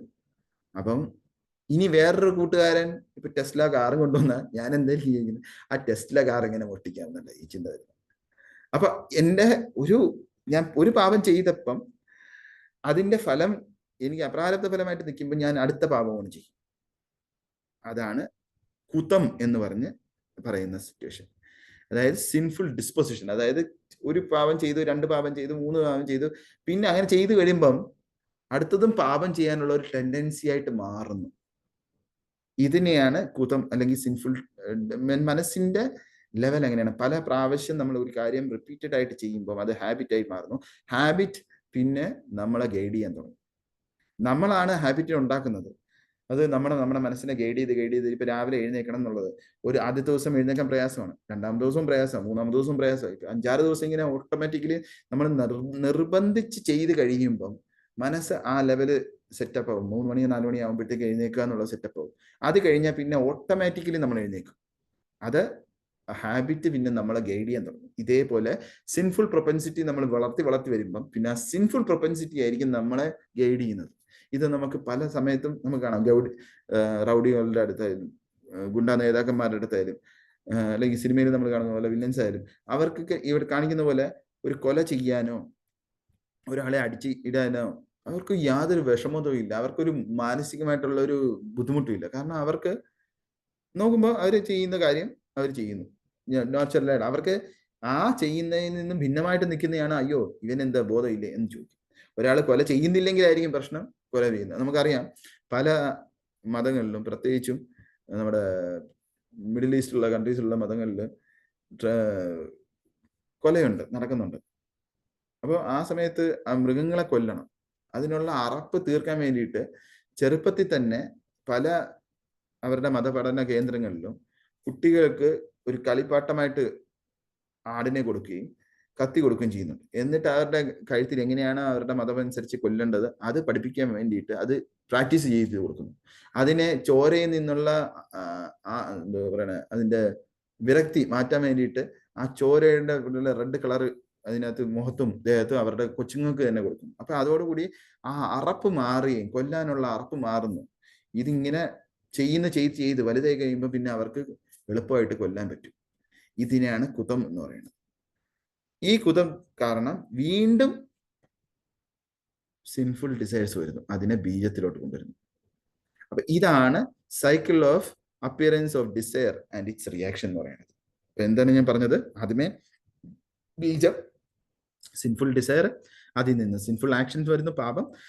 സിൻഫുൾ ആക്ഷനിൽ നിന്ന് അൺമാനിഫെസ്റ്റ് റിയാക്ഷൻസ് വന്നു, അൺമാനിഫെസ്റ്റ് റിയാക്ഷനിൽ നിന്നും കുതം വരുന്നു, സിൻഫുൾ ഡിസ്പൊസിഷൻ വരുന്നു, വീണ്ടും സിൻഫുൾ റിയാക്ഷൻസ്, സിൻഫുൾ ഡിസൈർസ് വരുന്നു. ഇത് ഒരു സൈക്കിളായിട്ട് പോയിക്കൊണ്ടിരിക്കുന്നു. ഇതിനകത്ത് നിന്നും നമുക്ക് അറിയേണ്ടത് ഒന്നുകൂടെ ഉണ്ട്.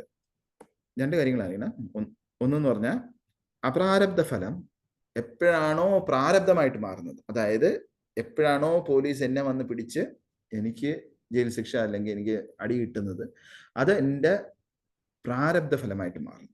അതാണ് മാനിഫെസ്റ്റ് റിയാക്ഷൻ എന്ന് പറയുന്നത്. ആ പ്രാരബ്ധ ഫലം കിട്ടുമ്പം എനിക്ക് അതിൻ്റെ അടി കിട്ടുന്നു, അല്ലെങ്കിൽ ജയിലിൽ ഇടുന്നു, അതാണ്, അല്ലെങ്കിൽ ഫൈൻ അടയ്ക്കുന്നു. ഇതൊക്കെയാണ് എൻ്റെ സഫറിങ്സ്.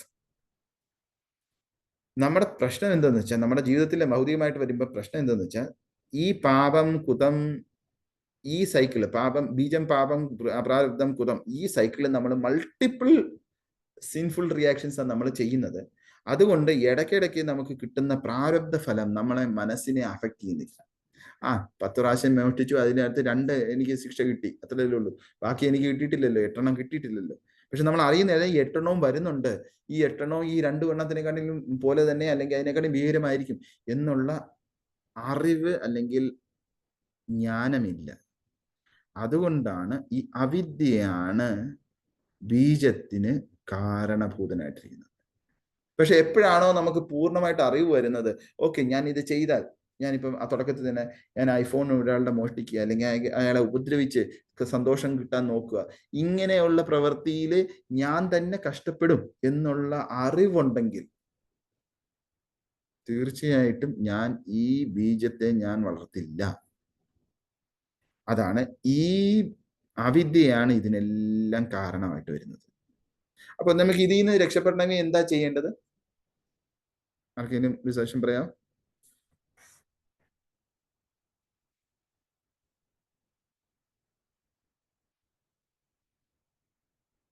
ഹരേ കൃഷ്ണ.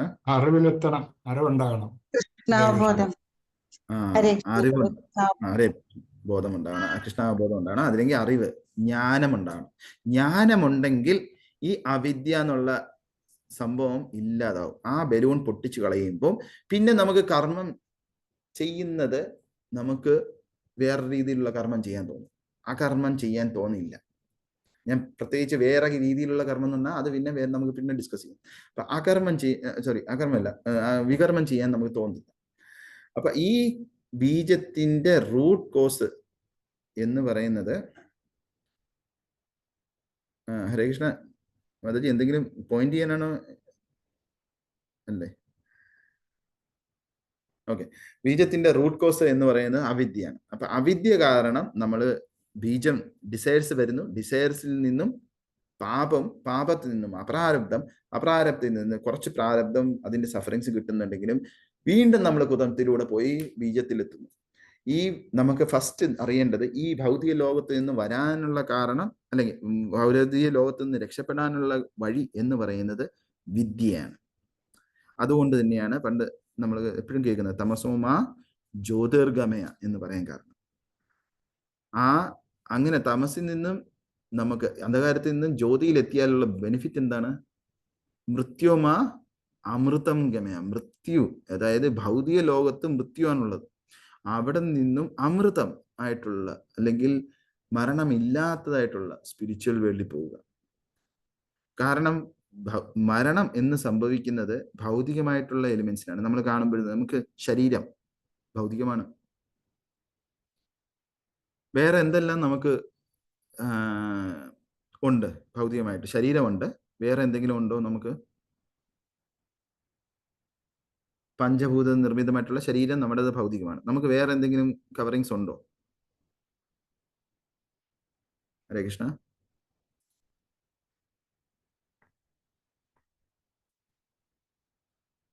ഓക്കെ, ഞാൻ വേറെ രീതിയിൽ ചോദിക്കാം. നാം എന്നാൽ ഈ ശരീരമാണോ? അല്ല. അപ്പം ശരീരമല്ല. അപ്പം പക്ഷെ ശരീരം നമ്മുടെ കവറിങ് ആണ്, പഞ്ചഭൂത നിർമ്മിതമായിട്ടുള്ള കവറിങ് ആണ്. ഓക്കെ, ഇനി വേറെ എന്തെങ്കിലും കവറിങ് ഉണ്ടോ? ഇപ്പൊ നാം എന്ന് പറയുന്നത് എന്താണ്? ആത്മാവാണ് അല്ലേ? അതെല്ലാവർക്കും അറിയാലോ. അപ്പൊ ആത്മാവിന് ശരീരം ഒരു കവറിങ് ആണ്. വേറെ എന്തെങ്കിലും കവറിങ് ഉണ്ടോ? മനസ്സ്, ബുദ്ധി, അഹങ്കാരം. അതാണ് പ്രഭു. മനസ്സ്, ബുദ്ധി, അഹങ്കാരം. ഓക്കെ, അത് മൂന്നും കവറിങ്സ് ആണ് അല്ലെ? ഭൗതികമാണോ ആത്മീയമാണോ? മനസ്സ്, ബുദ്ധി, അഹങ്കാരം ഭൗതികമാണ്. ഓക്കെ, അങ്ങനെ അതായത് ഈ ശരീരം ഉൾപ്പെടുന്ന പഞ്ചഭൂത നിർമ്മിതമായ ശരീരവും സട്ടിലായിട്ടുള്ള മനസ്സ്, ബുദ്ധി, അഹങ്കാരം, ഈ 8 കവറിങ്സും നമ്മൾ മാറ്റിക്കളഞ്ഞാൽ മാത്രമേ നമുക്ക് ഈ മൃത്യുവിൽ നിന്നും അമൃതത്തിലോട്ട് പോകാൻ പറ്റുകയുള്ളൂ. അതാണ് ഇവിടെ ഈ ഫോട്ടോയിൽ കാണിക്കുന്നത്. നമ്മൾ ആലോചിച്ച് കഴിഞ്ഞാൽ വേദങ്ങൾ ഭഗവത്ഗീത 5:15 പറയുന്ന പോലെ, സോറി 15 പറയുന്ന പോലെ, അല്ല 15-ാമത്തെ അധ്യായത്തിൽ പറയുന്ന പോലെ, ഫസ്റ്റ് വേഴ്സിൽ പറഞ്ഞ പോലെ, ഈ ഒരു ഇൻവേർട്ടഡ് ആയിട്ടുള്ള അശ്വത്ഥ വൃക്ഷമാണ് ഇവിടെ കാണിക്കുന്നത്. അതിന്റെ റൂട്ട് എന്ന് പറയുന്നത് ഗോലോകത്തിരിക്കുന്ന ശ്രീകൃഷ്ണനാണ്. അതിന്റെ ഓരോ റിസൾട്ട്സും കർമ്മഫലമായിട്ട് നമ്മൾ ജീവാത്മാക്കൾ അനുഭവിച്ചുകൊണ്ടിരിക്കുകയാണ്. ഓക്കെ, ഇപ്പൊ ഇതിൽ നിന്നും ബുദ്ധിയുള്ള ഒരു വ്യക്തി അറിവ് നേടി ഈ ഭൗതിക ലോകത്ത് നിന്നും രക്ഷപ്പെട്ട് ആത്മീയ ലോകത്തോട്ട് പോകാൻ നോക്കും. ആത്മീയ ലോകത്ത് പോയി കഴിഞ്ഞാൽ എന്താ ചെയ്യണേ? നമുക്ക് ഇതുപോലെ കഷ്ടപ്പെടേണ്ട ആവശ്യമില്ല. നമുക്ക് പൈസയ്ക്കോ ലോണിനോ ഇതിനൊന്നും കഷ്ടപ്പെടേണ്ട ആവശ്യമില്ല. നമുക്ക് നിത്യമായിട്ടുള്ള സത് ചിത് ആനന്ദ സ്വരൂപനായിട്ടുള്ള ഭഗവാന്റെ കൂടെ നമുക്ക് സത് ചിത് ആനന്ദ ആയിട്ട് നമുക്ക് വിലസാൻ പറ്റും. അതിൻ്റെ പൂർണ്ണതയിലുള്ള ബ്ലിസ് നമുക്ക് അനുഭവിക്കണമെങ്കിൽ നമ്മൾ ഗോലോകത്തെത്തണം. ഹരേ കൃഷ്ണ. ഇതിൽ എന്തെങ്കിലും ക്വസ്റ്റ്യൻസ് ഉണ്ടോ?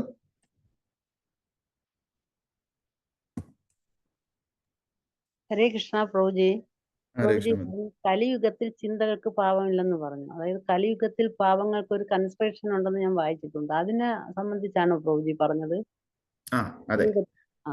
അതെ, അതുകൊണ്ടാണ് കലിയുഗത്തില് നമ്മൾ ചെയ്യുന്ന തെറ്റുകൾക്ക് മാനസികമായിട്ടുള്ളതാണെങ്കിൽ അതിന് ശിക്ഷയില്ല. കാരണം ശിക്ഷ കൊടുക്കാൻ തുടങ്ങി കഴിഞ്ഞാൽ പിന്നെ നമ്മള് ഒരിക്കലും ഈ ഭൗതിക ലോകത്ത് നിന്ന് വെളി വരത്തില്ല എന്ന് കൃഷ്ണൻ അറിയാം.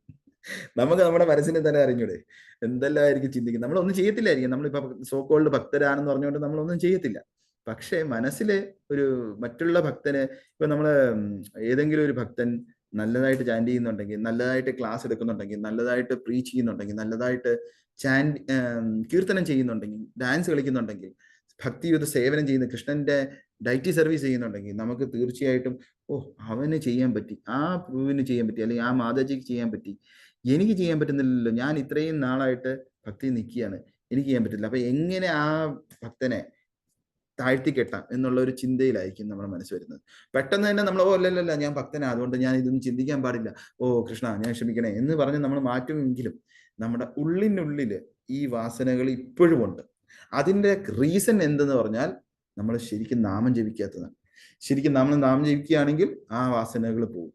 ആ വാസനകൾ പക്ഷെ ഭഗവാനായതുകൊണ്ട് നമുക്കറിയാം ഈ കലിയുഗത്തിലുള്ള ജീവാത്മാക്കൾക്ക് മനസ്സിനകത്ത് ഇങ്ങനെയുള്ള വാസനകളുണ്ട്, അൺലിമിറ്റഡ് ആണ്. അതിന് ശിക്ഷ കൊടുത്തു കഴിഞ്ഞാൽ ഒരു രക്ഷയില്ല. അതുകൊണ്ട് ഭഗവാൻ ഒരു ഡിസ്കൗണ്ട് സെയിൽ നടത്തുകയാണ്. നമ്മൾ കാണത്തില്ലേ, ഓണം ബമ്പർ അല്ലെങ്കിൽ ക്രിസ്മസ് സെയില് അല്ലെങ്കിൽ അങ്ങനെയൊക്കെയുള്ള സെയിലൊക്കെ പറയുമ്പോൾ 50% ഓഫ് എന്നൊക്കെ പറയുന്ന പോലെ ഭഗവാൻ പറഞ്ഞു, ഓക്കെ ശരി 90% ഓഫ്, നീ മനസ്സിലുള്ളതൊന്നും ചെയ്യണ്ട, 10% നീ ശരീരത്തിൽ നിന്ന് ചെയ്യുന്നത് മാത്രം കലിയുഗത്തെ അനുഭവിച്ചാൽ മതി, അങ്ങനെ ഒരു ഡിസ്കൗണ്ട് തന്നേക്കുന്നത്. ഹരി ഇനി ബോൾ. കൃഷ്ണ ദേവ്. ഈ ഡിസ്കൗണ്ട് ഉണ്ടെങ്കിലും നമ്മള് ഹതഭാഗ്യമാണ്, നമ്മൾ ഹതഭാഗ്യരാണ്. നമ്മൾ വിചാരിക്കുന്നത് എന്താ, മടിയന്മാരാണ്, ഡിസ്കൗണ്ട് സെയിലാണെങ്കിൽ പോട്ടെ കുഴപ്പമില്ല, അടുത്ത പ്രാവശ്യം. ഇങ്ങനെ പല പല കലിയുഗത്തിൽ നമ്മളിങ്ങനെ ഒരേ കാര്യത്തിൽ ചിന്തിച്ചിരിക്കുക. അതാണ് ഇവിടെ നമ്മൾ കാണുന്നത്. നമുക്ക് ഈ ഭൗതിക ലോകത്തിൽ നിന്ന് രക്ഷപ്പെട്ടു പോകണമെങ്കിൽ, ഈ ഭൗതിക ലോകത്തിൽ നിന്ന് രക്ഷപ്പെട്ട് നമുക്ക് ആത്മീയ ലോകത്ത് പോകാനുള്ള വഴിയുണ്ട്. അത് എന്നിട്ട് അൾട്ടിമേറ്റ് ലക്ഷ്യമാണ് ഇവിടെ കാണിച്ചേക്കുന്നത്, ഗോലോകത്ത് ഭഗവാന്റെ അടുത്ത് എത്തുക. പല രീതിയിലുള്ള ഇതിനെക്കുറിച്ചെല്ലാം നമ്മൾ ഡിസ്കസ് ചെയ്യും. ഓക്കെ, 26 8 മണി 9 മണി ആയി കഴിഞ്ഞു. ഓക്കെ, നമുക്ക് ഇന്ന് ഇൻട്രൊഡക്ഷൻ ഇതോടെ നിർത്താം. ഇനി എന്തെങ്കിലും ക്വസ്റ്റ്യൻസ് ഉണ്ടോ? 5 മിനിറ്റ് ഉണ്ട്, അത് എന്തെങ്കിലും ക്വസ്റ്റ്യൻസ് ഉണ്ടെങ്കിൽ എടുക്കാം. നമ്മൾ ഇതുവരെയും കയറിയില്ല, അതാ ഞാൻ വിചാരിച്ചു ഡീറ്റെയിൽ പോവുകയാണെങ്കിൽ ഇന്ന് കയറാൻ തുടങ്ങാൻ പറ്റത്തില്ല എന്ന് എനിക്ക് ഇതുണ്ടായിരുന്നു, ഗട്ട് ഫീലിംഗ് ഉണ്ടായിരുന്നു. ഹരേ കൃഷ്ണ. പിന്നെ ഇനി ഒരു ഫീഡ്ബാക്ക്, ഇപ്പൊ ഇത്രയും ഞാൻ ഡീറ്റെയിലിൽ പോയി, ഇതുപോലെ ആണോ വേണ്ടത് അതോ ബോറടിക്കുവാണ്, റെപ്പിറ്റേഷൻ ആണ് എന്നൊക്കെ തോന്നുവാണെങ്കിൽ ഫീഡ്ബാക്ക് തരണം പ്ലീസ്. തീർച്ചയായിട്ടും ഇപ്പം തന്നെ തന്നു കഴിഞ്ഞാൽ ഇതുപോലെ തന്നെ വേണം പ്രഭു, ഇതുപോലെ തന്നെ വേണം. ഇതുപോലെ തന്നെ വേണം പ്രഭുജി, നല്ല ക്ലാസ്. ഒരു ബോറടിയും ഇല്ല, ഇതുപോലെ പോട്ടെ. ഹരേ കൃഷ്ണ. ഹരേ കൃഷ്ണ. കാരണം എനിക്കറിയാം നിങ്ങളെല്ലാം കൃഷ്ണ. ഭാഗവതം എല്ലാം പഠിക്കുന്ന ആൾക്കാരാണ്. ഈ പറയുന്നതെല്ലാം നിങ്ങൾക്ക് അറിയാവുന്ന കാര്യങ്ങൾ തന്നെയാണ്, അതുകൊണ്ടാണ് ഞാൻ ചോദിക്കുന്നത്. അറിയാവുന്ന കാര്യങ്ങൾ പിന്നെയും വധമായിട്ട് പറയാം. എത്ര കേട്ടാലും അത് അറിവില്ല. ഹരേ കൃഷ്ണ. ഹരേ കൃഷ്ണ. ഹരേ കൃഷ്ണ. സംശയമുള്ള ഭാഗങ്ങൾ വരുന്നതേ ഉള്ളു. ഹരേ കൃഷ്ണ. ഹരേ കൃഷ്ണ. ഹരേ കൃഷ്ണ പ്രഭുജി. ഒരു സംശയം പറയും. ഭഗവാൻ 15-ാം അധ്യായത്തിൽ പറയുന്നു, ഈ ഭൗതിക ലോകത്തിലെ ജീവാത്മാക്കൾ എപ്പോഴും തെറ്റുകൾ ചെയ്തുകൊണ്ടേയിരിക്കും, എന്നാൽ ആത്മീയ ലോകത്തിലുള്ള ജീവാത്മാക്കൾക്ക് തെറ്റുപറ്റുകയില്ല. അങ്ങനെയാണെങ്കിൽ നമ്മൾ എപ്രകാരമാണ് ഈ ഭൗതിക ലോകത്തിൽ എത്തപ്പെട്ടത്? ഓക്കെ, പ്രഭുവിന്റെ ക്വസ്റ്റ്യൻ തന്നെ ഒന്ന് ആലോചിച്ചാൽ പ്രഭു പറഞ്ഞത് എന്താണ്, ആത്മീയ ലോകത്ത് തെറ്റ് ചെയ്യത്തില്ല, ഭൗതിക ലോകത്ത് ആൾക്കാർ തെറ്റ് ചെയ്യുന്നു എന്നാണ്. ഇപ്പൊ ഇവിടെ ഞാൻ കുറച്ചു മുമ്പ് ഈ ലോ ഓഫ് എന്തുകൊണ്ട് അത് ചെയ്യുന്നു എന്നുള്ളത് പറഞ്ഞു. പ്രഭുവിന് അത് മനസ്സിലായിരുന്നു. കാരണം എന്താ, ഭൗതിക ലോകത്തുള്ള ആൾക്കാര് വീണ്ടും ഈ കർമ്മങ്ങൾ പാപകർമ്മങ്ങൾ ചെയ്യുന്നതുകൊണ്ട് അതിന്റെ വാസന മാറുന്നില്ല, വീണ്ടും ചെയ്യുന്നു, അവിടെ നോർമലായി മാറും. ആത്മീയ ലോകത്താണെങ്കിലോ നല്ല കാര്യങ്ങൾ മാത്രമാണ് ചെയ്യുന്നത്, അതൊരു ഹാബിറ്റായി മാറുന്നു. അത് ഹാബിറ്റ് ആയതുകൊണ്ട് അത് നമ്മളെ ഗൈഡ് ചെയ്യുന്നു. അപ്പൊ നല്ല കാര്യങ്ങൾ മാത്രമേ നമ്മൾ ചെയ്യുള്ളൂ. അപ്പൊ ഇതാണ് അവിടുത്തെ വ്യത്യാസവും ഇവിടുത്തെ വ്യത്യാസവും. ഇനി അങ്ങനെ നല്ല കർമ്മങ്ങൾ ചെയ്യുന്ന വ്യക്തി എന്തുകൊണ്ട് ഭൗതിക ലോകത്തെത്തി എന്ന് ചോദിക്കുമ്പോൾ അവിടെയാണ് ഞാൻ നേരത്തെ 3 കാര്യങ്ങൾ പറഞ്ഞത്. 3 കാര്യങ്ങൾ കൊണ്ട് വരാം. ഒന്ന് ഭഗവാന്റെ ഇച്ഛ, ഒന്ന് രണ്ടാമത്തത് നമ്മുടെ ജിജ്ഞാസ, മൂന്നാമത്തത് നമ്മൾ ചെയ്യുന്ന ഭഗവാന്റെ അടുത്ത് നമ്മൾ ചെയ്ത അസൂയ, അല്ലെങ്കിൽ നമ്മൾ ചെയ്ത എന്തെങ്കിലും ഭഗവാന്റെ അടുത്ത് വിമുഖനായിട്ട് നിൽക്കുന്നത്, ഭഗവാനിൽ നിന്നും ഭിന്നമായിട്ട് വരണം എന്നുള്ള ആഗ്രഹം വരുന്നത്.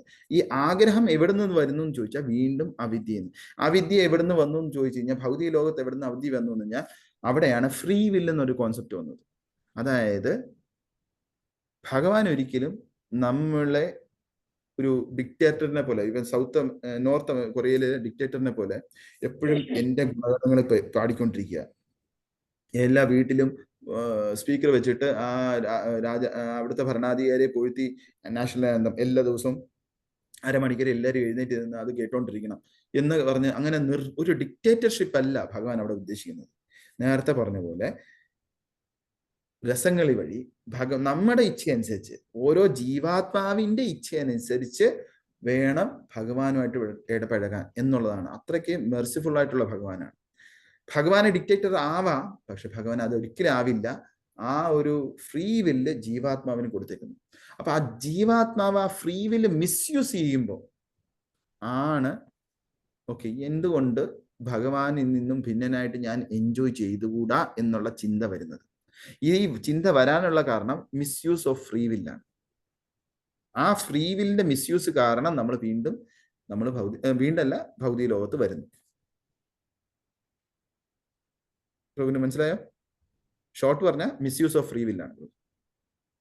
ഉദാഹരണത്തിന് നമ്മൾ ഒന്നുകൂടെ ഞാൻ എക്സ്പ്ലെയിൻ ചെയ്യാം. നമ്മുടെ മക്കളുടെ കാര്യം തന്നെ എടുക്കാം. നമ്മൾ നമ്മുടെ മക്കളെ സ്നേഹിക്കുന്നു, അവർക്ക് കുറച്ച് ഫ്രീഡം കൊടുക്കുന്നു. കുറച്ചു നേരം ഓക്കെ നമ്മൾ പറയുന്നു, കുറച്ചു നേരം പഠിച്ചു കഴിഞ്ഞിട്ട് കളിച്ചോ എന്ന് പറയുന്നുണ്ട്. ഓക്കെ, ഇപ്പം വീഡിയോ ഗെയിം എടുത്തിട്ട് അവർ കളിക്കുന്നു. പക്ഷെ വീഡിയോ ഗെയിം എടുത്ത് കളിച്ചു കഴിയുമ്പം അവർക്ക് ഒരു ഫ്രീ വില്ലുണ്ട്. എന്താണ്? അച്ഛനമ്മമാർ പറഞ്ഞ പോലെ പഠിക്കുക. ഫസ്റ്റ് പഠിച്ചതിന് ശേഷം 1/2 മണിക്കൂർ അല്ലെങ്കിൽ 1 മണിക്കൂർ കളിക്കുക. പക്ഷെ ഈ 1 മണിക്കൂർ കളിച്ചു കഴിയുമ്പോൾ മിക്ക പിള്ളേരും എന്താ ചെയ്യുന്നത്? അച്ഛാ ഞാൻ ഒരു 5 മിനിറ്റ് കൂടെ കളിച്ചോട്ടെ, 5 മിനിറ്റ് കൂടെ കളിച്ചോട്ടെ, 10 മിനിറ്റ് കൂടെ കളിച്ചോട്ടെ, 15 മിനിറ്റ്. ഈ 5 മിനിറ്റ് ഒരിക്കലും നിൽക്കത്തില്ല. അവസാനം നോക്കിക്കഴിഞ്ഞാൽ ഒരു 4-5 മണിക്കൂർ കളിയും പഠിത്തം എന്നൊരു സാധനമേ കാണത്തില്ല. അപ്പോൾ പിന്നെ ആ സമയത്ത് പിന്നെ നമ്മൾ മാതാപിതാക്കൾ എന്ത് ചെയ്യും? കുറച്ചുകൂടെ സ്ട്രിക്റ്റ് ആവും. നിനക്ക് കളിയില്ല, ഗെയിം എടുത്ത് മാറ്റി വയ്ക്കും. നീ ഫസ്റ്റ് പരീക്ഷയ്ക്ക് മാർക്ക് കൊണ്ടുപോവാ, മാർക്ക് കൊണ്ടുവന്ന് ഇത്രയും മാർക്ക് കൊണ്ടുവന്നാൽ ഞാൻ നിനക്ക് കളിക്കാനുള്ളത് എന്ന് പറയും ഇല്ലേ?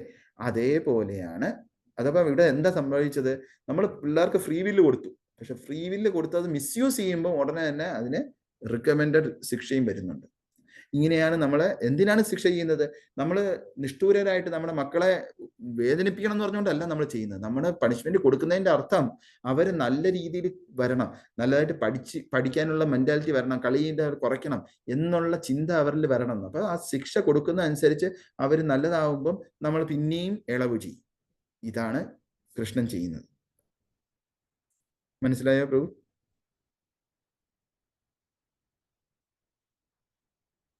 കൃഷ്ണപ്രിയ എന്നുള്ള പ്രഭുവാണ് ചോദിച്ചത്. ഹരേ കൃഷ്ണ. ഹരേ കൃഷ്ണ.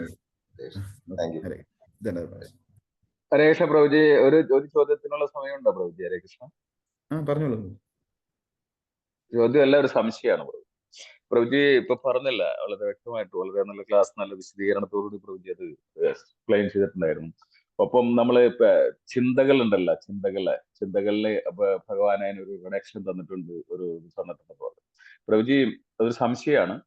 ഈ നമ്മൾ നിരന്തരമായിട്ട് ഇങ്ങനെ ആ ചിന്ത പിന്നെ കർമ്മമായിട്ട് മാറില്ല. അപ്പൊ ചിന്തകൾക്കും, അതായത് ബാഡ് തോട്ടുകൾക്കും നമ്മളിപ്പോ ഒരു നിയന്ത്രണം വെക്കണ്ടേ? ഇപ്പൊ പ്രഭുജി അതൊരു എന്താണ്, ഒരു പ്രൊമോഷൻ ആയിട്ടോ അല്ല എന്താണ് അതിനെ വ്യക്തമാക്കുന്നത് എനിക്ക് മനസ്സിലാവുന്നില്ല.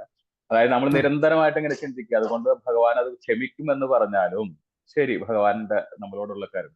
പക്ഷെ നിരന്തരമായിട്ട് അത് ചിന്തിക്കുമ്പോൾ ആ ചിന്ത പിന്നെ കർമ്മമായിട്ട്, കർമ്മപദത്തിൽ വരും, കർമ്മം പിന്നെ പാപമായിട്ടും വരില്ല പ്രവൃത്തി. സംശയമാണ്. തീർച്ചയായും വളരെ നല്ലൊരു പൊസിഷനാണ്. കാരണം ആ നേരത്തെ പറഞ്ഞ പോലെ കലിയുഗത്തിലുള്ള ഡിസ്കൗണ്ട് സെയില് നമ്മൾ മിസ്യൂസ് ചെയ്ത് കഴിഞ്ഞാൽ അവിടെ ഫ്രീ വില്ലാണ്. ആ മിസ്യൂസ് ചെയ്ത് കഴിഞ്ഞാൽ അവിടെ ഇവിടെ പറഞ്ഞ പോലെ തന്നെ സിൻഫുൾ ഡിസൈർസ് നമ്മൾ കൂട്ടി അവസാനം ഒരു പാപമായിട്ട് തന്നെ വരും. പാപമായിട്ട് വന്നു കഴിഞ്ഞാൽ പിന്നെ ആ പ്രാരബ്ധപ്രദം കുതം പാപം ഈ ഒരു സൈക്കിളിനകത്ത് വീഴും. അതുകൊണ്ടാണ് നമുക്ക് നമ്മുടെ കവചമായിട്ട്, നമുക്കിവിടെ വാക്സിനേഷനായിട്ട് ശ്രീല പ്രഭുപാദർ നമുക്ക് 4 റെഗുലേറ്ററി പ്രിൻസിപ്പിൾസ് പറഞ്ഞേക്കുന്നത്. No meat eating, no intoxication, no gambling, no illicit sex. ഈ 4 കാര്യങ്ങൾ 16 റൗണ്ട്സ് ചാൻഡിങ് പറഞ്ഞേക്കുന്നത്. ഇത് ആക്ച്വലി നമ്മുടെ കവചമാണ്. നമ്മൾ എന്നാണോ ഈ 16 റൗണ്ട്സ് ചാൻഡ് ചെയ്യാതെ നമ്മൾ 4 റെഗുലേറ്ററി പ്രിൻസിപ്പിൾസ് പാലിക്കാതിരിക്കുന്നത്, തീർച്ചയായിട്ടും നമ്മുടെ ചിന്തകൾ നമ്മളെ മലർത്തി അടിച്ചിരിക്കും.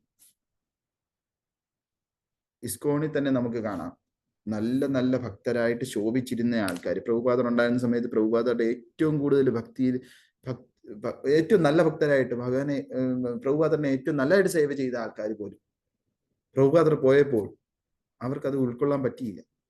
അവര് വീണ്ടും അവരുടെ പഴയ വഴിയിലോട്ട് പോയത് നമുക്ക് കാണാവുന്നതാണ്, ഹിസ്റ്ററിയിലുള്ളതാണ്. അത് എന്തുകൊണ്ട് സംഭവിച്ചു എന്ന് തന്നെ അവരുടെ പ്രഭുപാദറുമായിട്ട് ശാരീരികമായി വപുവിൽ സേവ ചെയ്തു. പക്ഷെ പ്രഭുപാദറിന്റെ വാണിയിൽ ഫോക്കസ് ചെയ്തില്ല. പ്രഭുപാദർ പറഞ്ഞു 4 റെഗുലേറ്ററി പ്രിൻസിപ്പിൾസും ചാൻഡിങ്ങും ചെയ്യണം, ഭഗവത്ഗീത ഭാഗവതം പഠിക്കണം. ഇത് ചെയ്തില്ല.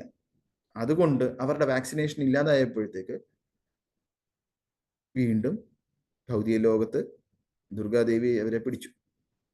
അതുകൊണ്ട് നമ്മൾ തീർച്ചയായിട്ടും ഇതിനാണ് നമ്മൾ പറയുന്നത്, ഒരു ഭക്തനായിട്ടില്ലെങ്കിൽ ഭക്തന്റെ സംഘത്തിൽ വരുമ്പോൾ തന്നെ ആ ഭക്തൻ തരുന്ന വാണിംഗാണ്, നിങ്ങൾ ഭക്തിയിൽ പ്രോഗ്രസ് ചെയ്യണമെങ്കിൽ അഭക്തരുമായിട്ടുള്ള സംഘം കുറയ്ക്കണം, ഭക്തരുമായിട്ടുള്ള സംഘം കൂട്ടണം. ഇത് നമ്മുടെ രൂപഗോസ്വാമിയും പറയുന്നുണ്ട്, എന്താണോ ഭക്തിക്ക് വേണ്ടത്, ഭക്തിയുടെ പ്രോഗ്രസ്സിന് വേണ്ടത്, അത് നമ്മൾ സ്വീകരിക്കണം. ഭക്തിക്ക് വിമുഖമായിട്ട് നിൽക്കുന്നത് അല്ലെങ്കിൽ ഓപ്പോസിറ്റ് നിൽക്കുന്നത്, അതിനെ നമ്മൾ റിജക്റ്റ് ചെയ്യണം. ഇത് വളരെ സിമ്പിളായിട്ട് പറയുന്നുണ്ട് രൂപഗോസ്വാമി. അതുകൊണ്ട് തന്നെ നമ്മൾ അത് സ്വീകരിക്കുകയും, ഭക്തരായിട്ടുള്ള സംഘം വരുമ്പം ഭക്തരെ പോലെ അഭിനയിക്കുന്ന ആൾക്കാരുമായിട്ടല്ല, ശരിക്കുള്ള ഭക്തരുമായിട്ട് ആ സംഘം വരുമ്പം നമുക്ക് ഈ ചീത്ത വിചാരങ്ങളും ദുർവിചാരങ്ങളും നാച്ചുറലി ഇല്ലാതാവും. പിന്നെ നമുക്ക് ഭക്തരായിട്ട് ഇത്രയും സംഘത്തിൽ എത്തുമ്പോൾ നമുക്ക് തോന്നുന്നു, നമ്മൾ അയ്യേ എൻ്റെ മനസ്സിൽ ഈ ചിന്തകൾ വന്നല്ലോ, ഇനി ഞാൻ എന്താണ് അതിന് പ്രായശ്ചിത്തം ചെയ്യേണ്ടതെന്ന് കൃഷ്ണന്റെ അടുത്ത് നമ്മൾ കരഞ്ഞ് പിടിച്ച് പ്രായശ്ചിത്തം ചോദിക്കും. അതുവരെ അത് അടുത്ത ലെവലിലെത്തും. ഓക്കെ പ്രഭുജി, ക്ലിയർ ആണ് പ്രഭുജി. ഇപ്പൊ അതിന്റെ രത്നചുരുക്കം എന്ന് പറഞ്ഞിട്ടുണ്ടെങ്കിൽ ഇത് വരാം, പക്ഷെ അതിനെ നമുക്ക് പ്രോഗ്രസ് ചെയ്യാൻ എനിക്ക് പാടില്ല. പ്രോഗ്രസ് ചെയ്യാതിരിക്കണം എന്നുണ്ടെങ്കിൽ നമ്മളോട് ഗുരുപരമ്പര നിർദ്ദേശിച്ച, ഭഗവാൻ നിർദ്ദേശിച്ച 4 റെഗുലേറ്ററി പ്രിൻസിപ്പലിനെ നമ്മൾ പാലിച്ച് ഭക്തിയുടെ സേവനത്തിൽ എൻഗേജ് ആയിട്ടുണ്ടെന്നുണ്ടെങ്കിൽ ഈ ആഗ്രഹം പോലും നമ്മളിൽ നിന്ന് നിർമ്മാർജ്ജനം ചെയ്യും. അതാണ് പ്രഭു. കറക്റ്റ്, തീർച്ചയായിട്ടും. അത് ആ മനസ്സിനകത്ത് നിന്ന് ക്ലെൻസിങ് ചെയ്തോ ദർപ്പന മർജ്ജനം നടക്കുന്ന പോലെ അത് നമ്മുടെ മനസ്സ് നല്ല ശുദ്ധമായിട്ട് പളുങ്ക് പോലെ ആയി. ആ സമയത്ത് നമുക്ക് ഈ ചിന്തകള് യമുനാചാര്യര് പറഞ്ഞ പോലെ ഹരേ കൃഷ്ണ. ഓക്കെ മാധുജി,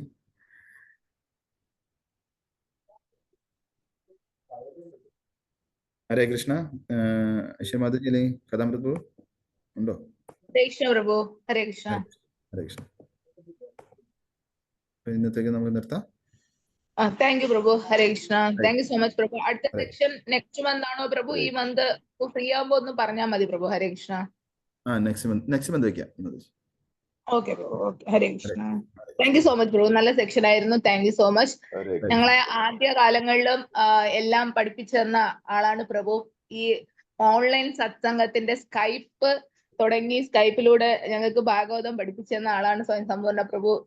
നമ്മുടെ രാധേ ജീവൻ പ്രഭു. ഞങ്ങള് എല്ലാരും അന്ന് നല്ലൊരു ഗ്രൂപ്പായിട്ട് ഞങ്ങൾ ഡെയിലി രാവിലെ 7 മണിക്ക് ഭാഗവതം പഠിക്കുമായിരുന്നു.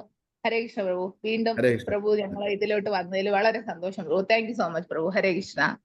ഹരേ കൃഷ്ണ. 1 മാസം ആകുമ്പോഴത്തേക്ക് ഇതെല്ലാം മറന്നു പോകത്തില്ലേ? ഹരേ കൃഷ്ണ.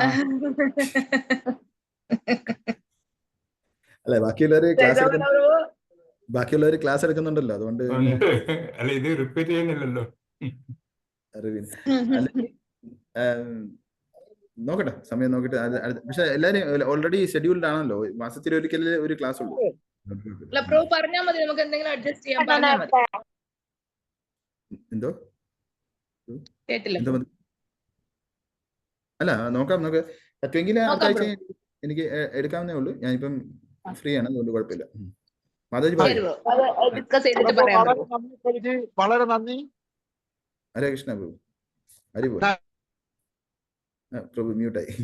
ഞാൻ ട്രാവലിംഗിലാണ്. മോളെ സ്കൂളിൽ വിടാൻ വേണ്ടി പൊക്കോണ്ടിരിക്കുകയാണ്. എന്തായാലും വളരെ നല്ല ക്ലാസ് ആണ്. ഇതിന്റെ എപ്പിസോഡുകളായിട്ട് നമുക്ക് വേണം പ്രഭു. ഓക്കെ, ശരി. എപ്പിസോഡായിട്ട് നമുക്ക് വേണം പ്രഭു. സ്വാഗതം പ്രഭു. ഓക്കെ, ഹരേ കൃഷ്ണ. ഹരേ കൃഷ്ണ. ഹരേ കൃഷ്ണ. ഹരേ കൃഷ്ണ. ധന്യവാദം. ഓക്കെ നന്ദി. ഹരേ കൃഷ്ണ. ധന്യവാദം. ക്ലോസ് ചെയ്യട്ടെ പ്രഭു. ശരി. ഹരേ കൃഷ്ണ. ധന്യവാദം. താങ്ക് യു പ്രഭു. താങ്ക് യു സോ മച്ച് പ്രഭു. വാചാകൽപതരൂപേക്ഷ കൃപാ സിദ്ധി വൈഷ്ണവ. താങ്ക് യു പ്രഭു. ഹരേ കൃഷ്ണ. ഹരേ കൃഷ്ണ. ഹരേ കൃഷ്ണ.